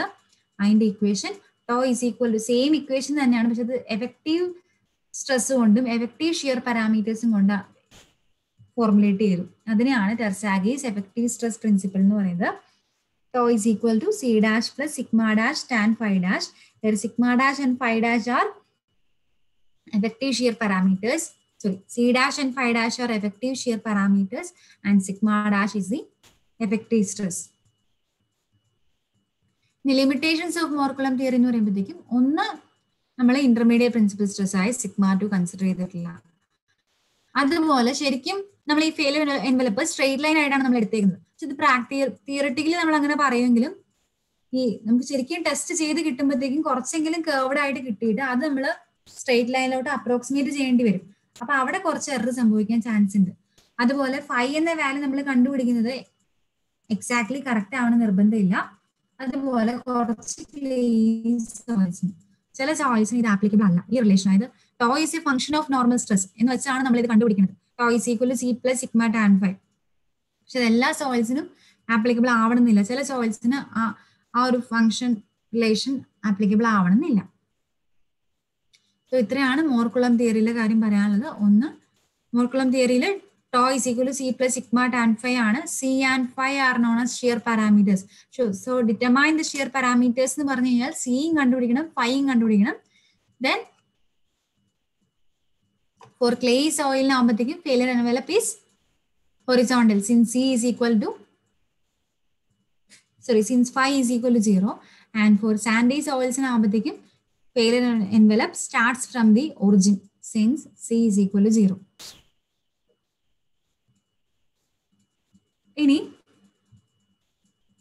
Shear stress measure ചെയ്യാനായിട്ട് mainly 4 test ആണുള്ളത്. ഒന്ന് direct shear test, ഒന്ന് triaxial shear test, വേറൊന്ന് unconfined compression test, next is vane shear test. ഇതില് ഷിയർ ടെസ്റ്റ് മെയിൻലി നമ്മൾ 2 സ്റ്റേജസ് ആയിട്ടാണ് ചെയ്യാറ്.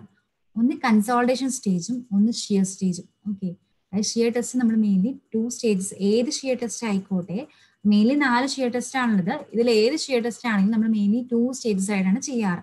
ഒന്ന് കൺസോൾട്ടേഷൻ സ്റ്റേജും വേറൊന്ന് ഷിയർ സ്റ്റേജും. കൺസോൾട്ടേഷൻ സ്റ്റേജ് എന്ന് വെച്ച് കഴിഞ്ഞാൽ നമ്മൾ ജസ്റ്റ് കൺസോൾട്ടേഷൻ ചെയ്യുവാണ്, സോയിൽ സാമ്പിളിന് ലോഡിങ് കൊടുക്കുവാണ്. അതിനെയാണ് മീൻസ് നോർമൽ സ്ട്രെസ് അപ്ലൈ ചെയ്യുന്ന സ്റ്റേജ് ആണ്, അവിടെ കൺസോൾട്ടേഷൻ ആണ് നടക്കുന്നത്. ആ സ്റ്റേജിനാണ് കൺസോൾട്ടേഷൻ സ്റ്റേജ് എന്ന് പറയുന്നത്. Whereas in shear stage, shear stress is applied to the specimen to shear it. അപ്പോൾ 2 സ്റ്റേജ് ഉണ്ട്, കൺസോൾട്ടേഷൻ സ്റ്റേജും ഷിയർ സ്റ്റേജും ഉണ്ട്. കൺസോൾട്ടേഷൻ സ്റ്റേജിൽ നമ്മൾ മെയിൻലി നോർമൽ സ്ട്രെസ് അപ്ലൈ ചെയ്യുവാണ്. And in shear stage V R applying shear stress with soil. ഇനി ഇതിൽ തന്നെ mainly drainage condition അനുസരിച്ച് 3 ടൈപ്സ് ഓഫ് ടെസ്റ്റ് ഉണ്ട്. ഒന്ന് UU test, CU test, CD test. ഇതിൽ ഒരെണ്ണം ചോദിച്ചതാണ്. UU ടെസ്റ്റ് എന്ന് വെച്ച് കഴിഞ്ഞാൽ എന്തിനാണ് ഇൻഡിക്കേറ്റ് ചെയ്യണമെന്ന് ഒരു തവണ ചോദിച്ചതാണ് കേട്ടോ. Unconsolidated undrained test, consolidated undrained test, consolidated drained test. അത് ഓർക്കുക. UU test depending on the drainage condition ആണിത്. 3 ടൈപ്സ് ഓഫ് ടെസ്റ്റ് ഉണ്ട്. Unconsolidated undrained test, consolidated undrained test and consolidated drained test. ഇതിൽ അൺകൺസോളിഡേറ്റഡ് അൺഡ്രെയിൻ ടെസ്റ്റ് എന്ന് വെച്ച് കഴിഞ്ഞാൽ drainage permitted, അതായത് 2 ഇടത്തും അണ്ണെന്നാണ് പറഞ്ഞിരിക്കുന്നത്. അതായത് 2 ഇടത്തും ഡ്രെയിനേജ് പെർമിറ്റഡ്. ഏതൊക്കെ സ്റ്റേജാ? 2 സ്റ്റേജ് ആണുള്ളത്. കൺസോൾട്ടേഷൻ സ്റ്റേജും ഉണ്ട്, ഷിയർ സ്റ്റേജും ഉണ്ട്. സോ കൺസോൾട്ടേഷൻ സ്റ്റേജിലും ഡ്രെയിനേജ് പെർമിറ്റഡ് അല്ല, ഷിയർ സ്റ്റേജിലും ഡ്രെയിനേജ് പെർമിറ്റഡ് അല്ല. അങ്ങനത്തെ ഒരു ടെസ്റ്റിനെയാണ് അൺകൺസോളിഡേറ്റഡ് അൺഡ്രെയിൻ ടെസ്റ്റ് എന്ന് പറയുന്നത്. സോ അതുകൊണ്ട് തന്നെ ഇത് എങ്ങനത്തെ ടെസ്റ്റ് ആയിരിക്കും? ക്വിക്ക് ടെസ്റ്റ് ആയിരിക്കും. കാരണം ഡ്രെയിനേജ് ഒന്നും പെർമിറ്റഡ് അല്ല. സോ വാട്ടർ പോവാൻ വെയിറ്റ് ചെയ്ത് നമ്മൾ നിൽക്കേണ്ട കാര്യമില്ല. അതുകൊണ്ട് അങ്ങനത്തെ ടെസ്റ്റ് ക്വിക്ക് ടെസ്റ്റ് ആയിരിക്കും. Next test is CU test, അതായത് കൺസോളിഡേറ്റഡ് അൺഡ്രെയിൻ ടെസ്റ്റ്. അതായത് കൺസോൾട്ടേഷൻ സ്റ്റേജിൽ ഡ്രെയിനേജ് പെർമിറ്റഡ് ആണ്, വേറാസ് ഷിയർ സ്റ്റേജിൽ ഡ്രെയിനേജ് പെർമിറ്റഡ് അല്ല. ഇനി അടുത്ത ടെസ്റ്റ് എന്താ? Consolidated drained test. അതെന്തായിരിക്കും? അപ്പോൾ കൺസോൾട്ടേഷൻ സ്റ്റേജിൽ ഡ്രെയിനേജ് പെർമിറ്റഡ് ആണ്, ഷിയർ സ്റ്റേജിലും ഡ്രെയിനേജ് പെർമിറ്റഡ് ആണ്. അങ്ങനത്തെ ഒരു ടെസ്റ്റ് ആണ് കൺസോളിഡേറ്റഡ് ഡ്രെയിൻഡ് ടെസ്റ്റ് എന്ന് പറഞ്ഞു കഴിഞ്ഞാൽ. സോ ആ ടെസ്റ്റ് എങ്ങനത്തെ ടെസ്റ്റ് ആയിരിക്കും? സ്ലോ ടെസ്റ്റ് ആയിരിക്കും. 2 ഇടത്തുനിന്നും വാട്ടർ ഡ്രെയിൻ ചെയ്ത് കഴിഞ്ഞിട്ട് വേണം നമുക്ക് ടെസ്റ്റ് ചെയ്യാനായിട്ട്. അപ്പൊ അതുകൊണ്ട് തന്നെ അതൊരു സ്ലോ ടെസ്റ്റ് ആയിട്ടാണ് കൺസിഡർ ചെയ്യുന്നത്. അപ്പൊ mainly depending on the drainage conditions 3 test ആണുള്ളത്. Unconsolidated undrained test, consolidated undrained test, consolidated drained test. അതിൽ അൺകൺസോളിഡേറ്റഡ് അൺഡ്രെയിൻ ടെസ്റ്റ് എന്ന് വെച്ച് കഴിഞ്ഞാൽ drainage is not permitted during consultation and shear stage. Consolidated undrained test എന്ന് വെച്ച് കഴിഞ്ഞാൽ drainage is permitted during consultation stage and not permitted during shear stage. Then consolidated drain test എന്ന് വെച്ച് കഴിഞ്ഞാൽ drainage is permitted during consolidation stage and shear stage. So this test is considered as slow test. Shear parameters കണ്ടുപിടിക്കാൻ mainly 4 test ആണെന്ന് പറഞ്ഞു. Direct shear test ഉണ്ട്, unconfined compression test ഉണ്ട്, triaxial test ഉണ്ട്, vane shear test ഉണ്ട്. So അതിൽ ആദ്യത്തത് direct shear test. So direct shear test നമ്മൾ സാധാരണ ചെയ്യാറ് ഒരു ഷിയർ ബോക്സ് ആണ്. ഷിയർ ബോക്സിന്റെ സൈസ് ഓർക്കുക കേട്ടോ. 6x6x2 സെന്റിമീറ്റർ ആണ് സൈസ്. അതിന്റെ 36 സെന്റിമീറ്റർ സ്ക്വയർ ആണ് അതിന്റെ ഏരിയ. അതിന്റെ ഹൈറ്റ് 2 സെന്റിമീറ്റർ ആണ്. 1 സെന്റിമീറ്റർ ഒരു അപ്പർ ഹാഫിലും വരും, 1 സെന്റിമീറ്റർ ബോട്ടം ഹാഫിലും വരും. 2 ആയിട്ട് നമുക്ക് സെപ്പറേറ്റ് ചെയ്യാൻ പറ്റും ഈ ഷിയർ ബോക്സിനെ. എന്നിട്ട് താഴെ ഒരു ഗ്രൂവിംഗ് പ്ലേറ്റ് വെക്കും. അത് കഴിഞ്ഞ് നമ്മൾ സാൻഡ് ഫില്ല് ചെയ്യും. അത് കഴിഞ്ഞ് പിന്നെയും വേറൊരു ഗ്രൂവിംഗ് പ്ലേറ്റ് വെക്കും. താഴെ വെച്ചതിന്റെ സെയിം ഡയറക്ഷനിൽ തന്നെ. ഈ ഗ്രൂവിംഗ് പ്ലേറ്റ് വെക്കുന്നത് എങ്ങനെയാണോ ലോഡ് അപ്ലൈ ചെയ്യുന്നത് അതിന് പെർപെൻഡിക്കുലർ ആയിട്ടാണ് ലോഡിങ് അപ്ലൈ ചെയ്യാറ്. എന്നിട്ട് നമ്മൾ ഡയൽ ഗേജ് ഫിറ്റ് ചെയ്യും. ദെൻ നമ്മൾ ലോഡ് കൊടുക്കുകയാണ് ചെയ്യണത്. അപ്പൊ നമ്മൾ ഇവിടെ എന്താ ചെയ്യണമെന്ന് വെച്ചാൽ ഒരു നോർമൽ സ്ട്രെസ്സിന് കറസ്പോണ്ടിങ് ആയിട്ടുള്ള ഫെയിലിയർ ഷിയർ സ്ട്രെസ് നോട്ട് ചെയ്യും. അതായത് ആദ്യം നമ്മൾ ഒരു നോർമൽ സ്ട്രെസ് അപ്ലൈ ചെയ്യും, അതിന് കറസ്പോണ്ടിങ് ആയിട്ട് ഒരു ഫെയിലിയർ ഷിയർ സ്ട്രെസ് കണ്ടുപിടിക്കും. ദെൻ അത് കഴിഞ്ഞിട്ട് അപ്പൊ സാമ്പിൾ ഫെയിൽ ആയി, ദെൻ സാമ്പിൾ റീഫിൽ ചെയ്തിട്ട് വീണ്ടും നെക്സ്റ്റ് നോർമൽ സ്ട്രെസ് നമ്മൾ അപ്ലൈ ചെയ്യും, അതിന് കറസ്പോണ്ടിങ് ആയിട്ടുള്ള ഫെയിലിയർ ഷിയർ സ്ട്രെസ് കണ്ടുപിടിക്കും. അങ്ങനെ ഈ പ്രൊസീജിയർ റിപ്പീറ്റ് ചെയ്ത് ഒരു 3 പോയിന്റ്സ് എങ്കിലും നമുക്ക് ഗ്രാഫ് വരയ്ക്കുന്ന രീതിയിൽ നമ്മൾ കണ്ടുപിടിക്കുകയാണ് ചെയ്യുന്നത്. അങ്ങനെ അതായത് ഗ്രാഫ് വരയ്ക്കും. അതായത് ഒരു ഫസ്റ്റ് നോർമൽ സ്ട്രെസ്സിന് കറസ്പോണ്ടിങ് ഫെയിലിയർ ഷിയർ സ്ട്രെസ് എന്താണെന്ന് നോട്ട് ചെയ്തു, ആ പോയിന്റ് മാർക്ക് ചെയ്തു. ദെൻ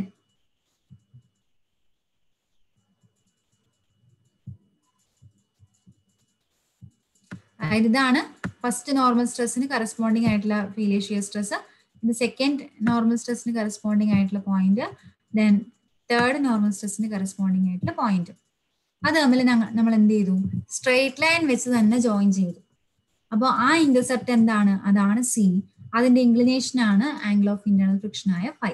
ഈ ലൈനെയാണ് ഇതെന്ന് പറയുന്നത് failure envelope or strength envelope എന്ന് പറയുന്നത്. ഇനി നമ്മൾ എന്താ ചെയ്യാറെന്ന് വെച്ച് കഴിഞ്ഞാൽ ഇതിന് പെർപെൻഡിക്കുലർ, അതായത് ഈ ഒരു പെർപെൻഡിക്കുലർ ഡ്രോപ്പ് ചെയ്തു ഈ എക്സ് ആക്സിലോട്ട്.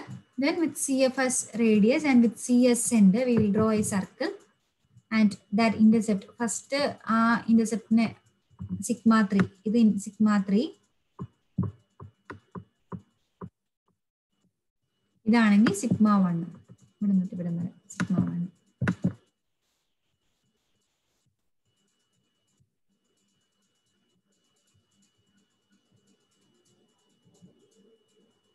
മേജർ പ്രിൻസിപ്പൽ സ്ട്രെസ്സും മൈനർ പ്രിൻസിപ്പൽ സ്ട്രെസ്സും.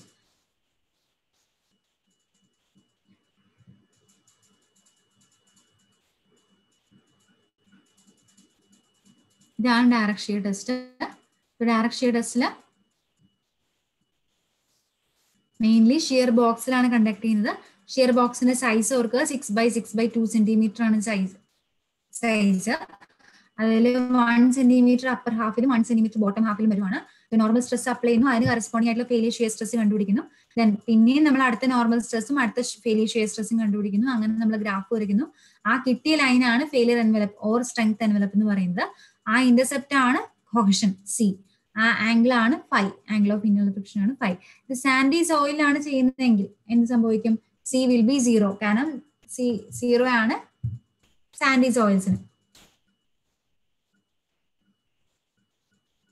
സോ ഈ ടെസ്റ്റിന്റെ മെറിറ്റ്സ് എന്ന് വെച്ച് കഴിഞ്ഞാൽ ഇത് സിമ്പിൾ ആണ്, കൺവീനിയന്റ് ആണ്, ചീപ്പാണ്, പെട്ടെന്ന് ചെയ്യാൻ പറ്റും. അതുപോലെ തന്നെ കോഷൻലെസ് സോയിൽ പെട്ടെന്ന് തന്നെ നമുക്ക് ചെയ്യാൻ പറ്റും. അതുപോലെ ക്വിക്ക് ടെസ്റ്റ് ആണ്, കാരണം ഡ്രെയിനേജ് സാധാരണ ചെയ്യാറില്ല.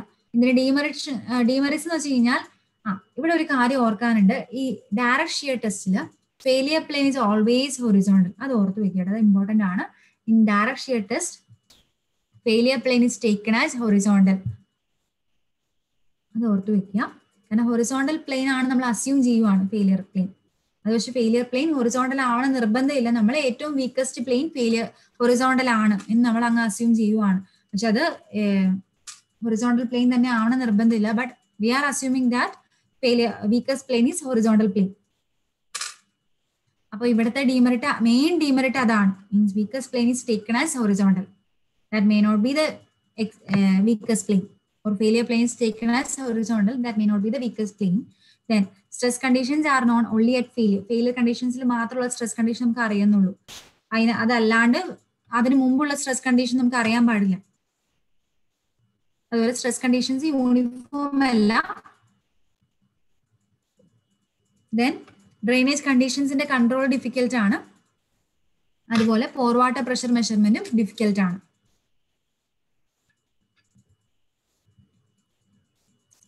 ഇത്രയാണ് ഡയറക്റ്റ് ഷിയർ ടെസ്റ്റിൽ വരുന്നത്. സോ ഇത് ക്വിക്ക് ടെസ്റ്റ് ആണ്. മെയിൻ ഡീമെറിറ്റ്, ആ ഡീമെറിറ്റ് ഓർക്കാടോ, കാരണം ഫെയിലിയർ പ്ലെയിന് ഹൊറിസോണ്ടൽ ആണ് എന്നാണ് നമ്മൾ എടുക്കുന്നത്. പക്ഷെ അതാവണമെന്നില്ല വീക്കസ്റ്റ് പ്ലെയിൻ. വീക്കസ്റ്റ് പ്ലെയിൻ അതിന് ചിലപ്പോൾ വേറെ ഏതെങ്കിലും പ്ലെയിൻ ആണെങ്കിൽ പോലും നമ്മൾ എടുക്കുന്നത് ഹൊറിസോണ്ടൽ പ്ലെയിൻ ആയിട്ടാണ് നമ്മൾ എപ്പോഴും എടുക്കുള്ളൂ വീക്കസ്റ്റ് പ്ലെയിനിന്. അതാണ് മെയിൻ ഡീമെറിറ്റ്.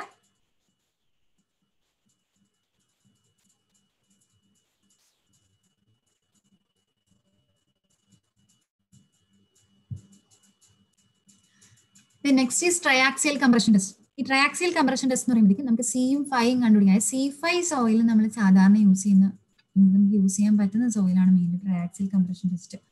ഇതിൽ നമ്മൾ എന്താ ചെയ്യണമെന്ന് വെച്ച് കഴിഞ്ഞാൽ ഒരു ട്രയാക്സിയൽ കംപ്രഷൻ ആ സെല്ലുണ്ട്, ആ സെല്ലിൽ നമ്മൾ സോയിൽ സാമ്പിൾ ഫില്ല് ചെയ്യുവാണ്. മേളിൽ പോറസ്റ്റോണും താഴെ പോറസ്റ്റോണും നമ്മൾ വെച്ചു.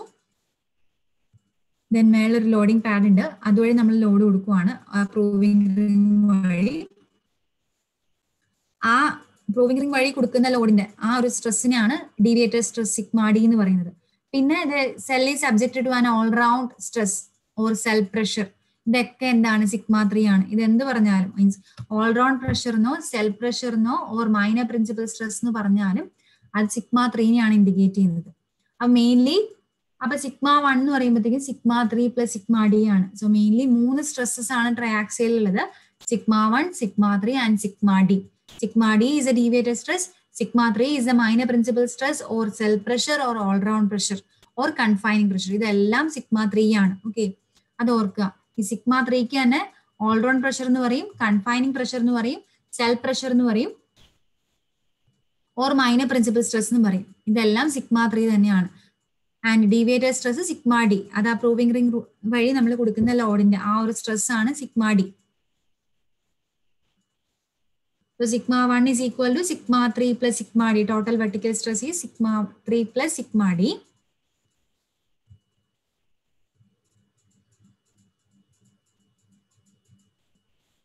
ഇവിടെ നമ്മൾ എന്താ ചെയ്യണമെന്ന് വെച്ച് കഴിഞ്ഞാൽ ഫസ്റ്റ് നമ്മളൊരു ലോഡ് കൊടുത്തു, അതിന് കറസ്പോണ്ടിങ് ആയിട്ടുള്ള സിഗ്മ 1 ഒരു സിഗ്മ 3 നമ്മൾ അപ്ലൈ ചെയ്തു, അതിന് കറസ്പോണ്ടിങ് ആയിട്ടുള്ള സിഗ്മ 1 കണ്ടുപിടിച്ചു. ദെൻ സെക്കൻഡിൽ നമ്മൾ വീണ്ടും അടുത്ത സിഗ്മ 3 കൊടുത്തു, അതിന് കറസ്പോണ്ടിങ് ആയിട്ടുള്ള സിഗ്മ 1 കണ്ടുപിടിച്ചു. അപ്പൊ അങ്ങനെ നമ്മൾ ആ രണ്ട് മോർ സർക്കിളും വരച്ചിട്ട് അതിന് കോമൺ ടാൻജന്റ് വരയ്ക്കുകയാണ് ചെയ്യുന്നത്. ആ രണ്ട് സർക്കിളിനും കോമൺ ടാൻജന്റ് വരയ്ക്കും. ആ ലൈനാണ് failure envelope or strength envelope എന്ന് പറയുന്നത്. ഇവിടെ ഒരു റിലേഷൻ ഉണ്ട് ട്രയാക്സിയലിൽ, അത് ഇമ്പോർട്ടന്റ് ആണ് കേട്ടോ. Sigma 1 is equal to sigma 3 tan square alpha plus 2c tan alpha. ഇത് ഇമ്പോർട്ടന്റ് ആണ്. Relation between sigma 1 and sigma 3. ഇത് ട്രയാക്സിയലിലാണ് വന്നത്. Sigma 1 is equal to sigma 3 tan square alpha plus 2c tan alpha, where alpha is the inclination of the failure plane with horizontal. Alpha is equal to 45 plus 5 by 2. Phi എന്ന് വെച്ചാൽ എന്താ? Angle of internal friction ആണ്. Alpha is equal to 45 plus 5 by 2. ഇനി effective stress ആണ് നമ്മൾ consider ചെയ്യണമെങ്കിൽ sigma 1 dash is equal to sigma 3 dash tan square alpha dash plus 2c dash tan alpha dash. അതെല്ലാ effective stress ആക്കിയേ ഉള്ളൂ. Where alpha dash is equal to 45 plus 5 dash by 2. C dash and phi dash are effective shear parameters. ഇനി ഇതിന്റെ മെറിറ്റ്സും ഡിമെറിറ്റ്സും നേരെ direct shear പഠിച്ചാൽ മതി. അതിന്റെ നേരെ opposite ആണ് ട്രയാക്സിയലിലെ മെറിറ്റ്സും ഡിമെറിറ്റ്സും. ട്രയാക്സിയലില് ഡയറക്റ്റ് ഷിയറിൽ ഡിമെറിറ്റ് എന്തായിരുന്നു? നമ്മൾ ഹൊറിസോണ്ടൽ പ്ലെയിൻ ആണ് ഫെയിലിയർ പ്ലെയിൻ ആയിട്ട് എടുത്തേക്കുവാണ്. പക്ഷെ ഇവിടെ അങ്ങനെയൊന്നുമില്ല. ഏതാണോ വീക്കസ്റ്റ് പ്ലെയിൻ അതാണ് ഇവിടുത്തെ ഫെയിലിയർ പ്ലെയിൻ. ഡയറക്റ്റ് ഷിയറിൽ അങ്ങനെയല്ലായിരുന്നു. വീക്കസ്റ്റ് പ്ലെയിൻ നമ്മൾ ഹൊറിസോണ്ടൽ പ്ലെയിൻ ആണ് എന്ന് നമ്മൾ അങ്ങ് അസ്യൂം ചെയ്യുവാണ്. പക്ഷെ ഇവിടെ അങ്ങനെയല്ല. ഏതാണോ വീക്കസ്റ്റ് പ്ലെയിൻ അതിൽ സ്പെസിമെന് ഫെയിൽ ചെയ്യാം. ദെൻ സ്ട്രെസ് ഡിസ്ട്രിബ്യൂഷൻ യൂണിഫോം ആണ്. അതുപോലെ ഫോർവാട്ടർ പ്രഷർ നമുക്ക് മെഷർ ചെയ്യാം. അതുപോലെ ഡ്രെയിനേജ് കണ്ടീഷൻസും കൺട്രോൾ ചെയ്യാം. ഇതൊന്നും ഡയറക്റ്റ് ഷിയറിൽ പോസിബിൾ അല്ലായിരുന്നു. ഇനി ട്രയാക്സിയലിലെ ഡിമെറിറ്റ്സ് എന്ന് വെച്ച് കഴിഞ്ഞാൽ ഡയറക്റ്റ് ഷിയറിന്റെ മെറിറ്റ് തന്നെ. അതായത് അവിടെ ചീപ്പായിരുന്നു, ഇവിടെ കോസ്റ്റ്ലി ആണ്. അതുപോലെ അവിടെ ക്യുക്ക് ടെസ്റ്റ് ആണ്, ഇവിടെ സ്ലോ ടെസ്റ്റ് ആണ്. അതുപോലെ cross section area of the specimen നമുക്ക് അക്യുറേറ്റ്ലി നമുക്ക് മെഷർ ചെയ്യാൻ പറ്റിയെന്ന് വരില്ല. ഇനി അൺകൺഫൈൻഡ് കംപ്രഷൻ ടെസ്റ്റ്. ആ പേര് പറയുന്നത് പോലെ തന്നെ അൺകൺഫൈൻഡ് കംപ്രഷൻ ടെസ്റ്റ് എന്ന് വെച്ചാൽ confining pressure is 0 in this case. ആ ട്രയാക്സിയൽ ടെസ്റ്റിൽ നമ്മൾ ഒരു കൺഫൈനിങ് പ്രഷർ എന്നൊരു ടേം പറഞ്ഞായിരുന്നു. എന്തായിരുന്നു കൺഫൈനിങ് പ്രഷർ? കൺഫൈനിങ് പ്രഷർ എന്ന് വെച്ച് കഴിഞ്ഞാൽ സിഗ്മ 3 ആണ്. ആ സിഗ്മ 3 എന്നൊരു ടേം ഈ അൺകൺഫൈൻഡ് കംപ്രഷൻ ടെസ്റ്റിൽ ഇല്ല. സോ നമ്മുടെ ട്രയാക്സിയലിലെ ഇക്വേഷൻ എന്തായിരുന്നു? Sigma 1 is equal to sigma 3 tan square alpha plus 2c tan alpha ആണ്. ഈ ഒരു കേസിൽ സിഗ്മ 3 0 ആയതുകൊണ്ട് എന്ത് വരും? Sigma 1 is equal to sigma 3 tan square alpha ഇല്ല, പകരം 2c tan alpha മാത്രമേ ഉള്ളൂ. therefore sigma 1 is equal to 2c tan alpha. നമ്മൾ സാധാരണ ഇത് ചെയ്യുന്നത് ഫോർ പ്യുവർലി കോഹസീവ് സോയിൽ ആവണം നിർബന്ധമില്ല. പക്ഷെ സാധാരണ കോമൺലി നമ്മൾ ചെയ്യുന്നത് ഫോർ പ്യുവർലി കോഹസീവ് സോയിലാണ് ചെയ്യാറ്. അപ്പൊ പ്യുവർലി കോഹസീവ് സോയിൽ ആകുമ്പോൾ സംഭവിക്കും 5 0 ആണ്. 5 0 ആണെങ്കിൽ ആൽഫയുടെ വാല്യൂ എന്താ? 45 ആണ്. കാരണം 45 plus 5 by 2 ആണ് ആൽഫ. സോ 45 വരും ആൽഫ. സോ therefore tan 45 എന്താണ്? 1 ആണ്. therefore sigma 1 എന്തായി? 2c ആയി.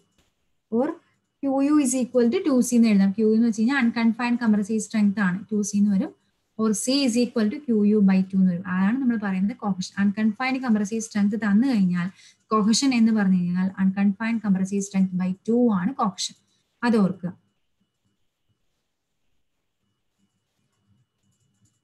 സോ ഇവിടെ 5 0 ആയിട്ടാണ് എടുത്തേക്കുന്നത്. അതുപോലെ സിഗ്മ 3 0 ആയതുകൊണ്ട് നമ്മൾ ഒറിജിനിൽ നിന്ന് തന്നെ നമുക്ക് ആ മോർ സർക്കിൾ സ്റ്റാർട്ട് ചെയ്യുകയാണ്. കാരണം ആ ഒറിജിൻ തൊട്ട് മോർ സർക്കിളിന്റെ ഫസ്റ്റ് ആ ഒരു പോയിന്റ് വരെ ഡിസ്റ്റൻസ് ആണ് സിഗ്മ 3. സോ ഇവിടെ സിഗ്മ 3 0 ആയതുകൊണ്ട് ഒറിജിനിൽ നിന്ന് തന്നെ മോർ സർക്കിൾ സ്റ്റാർട്ട് ചെയ്യുവാണ്.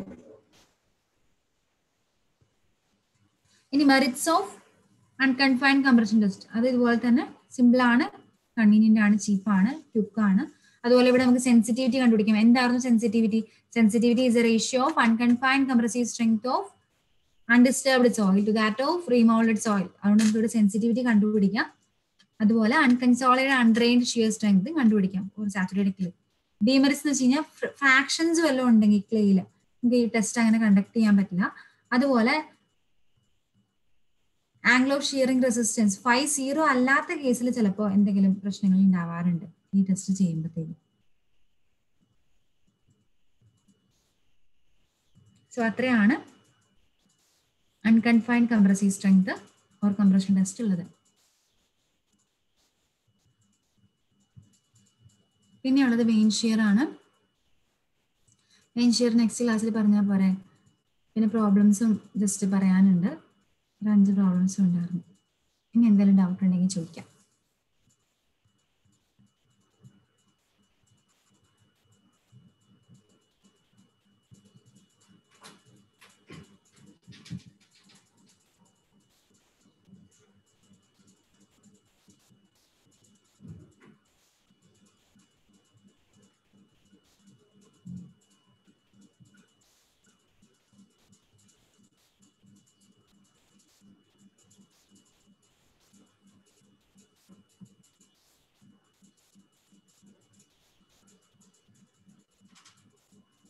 Okay, thank you.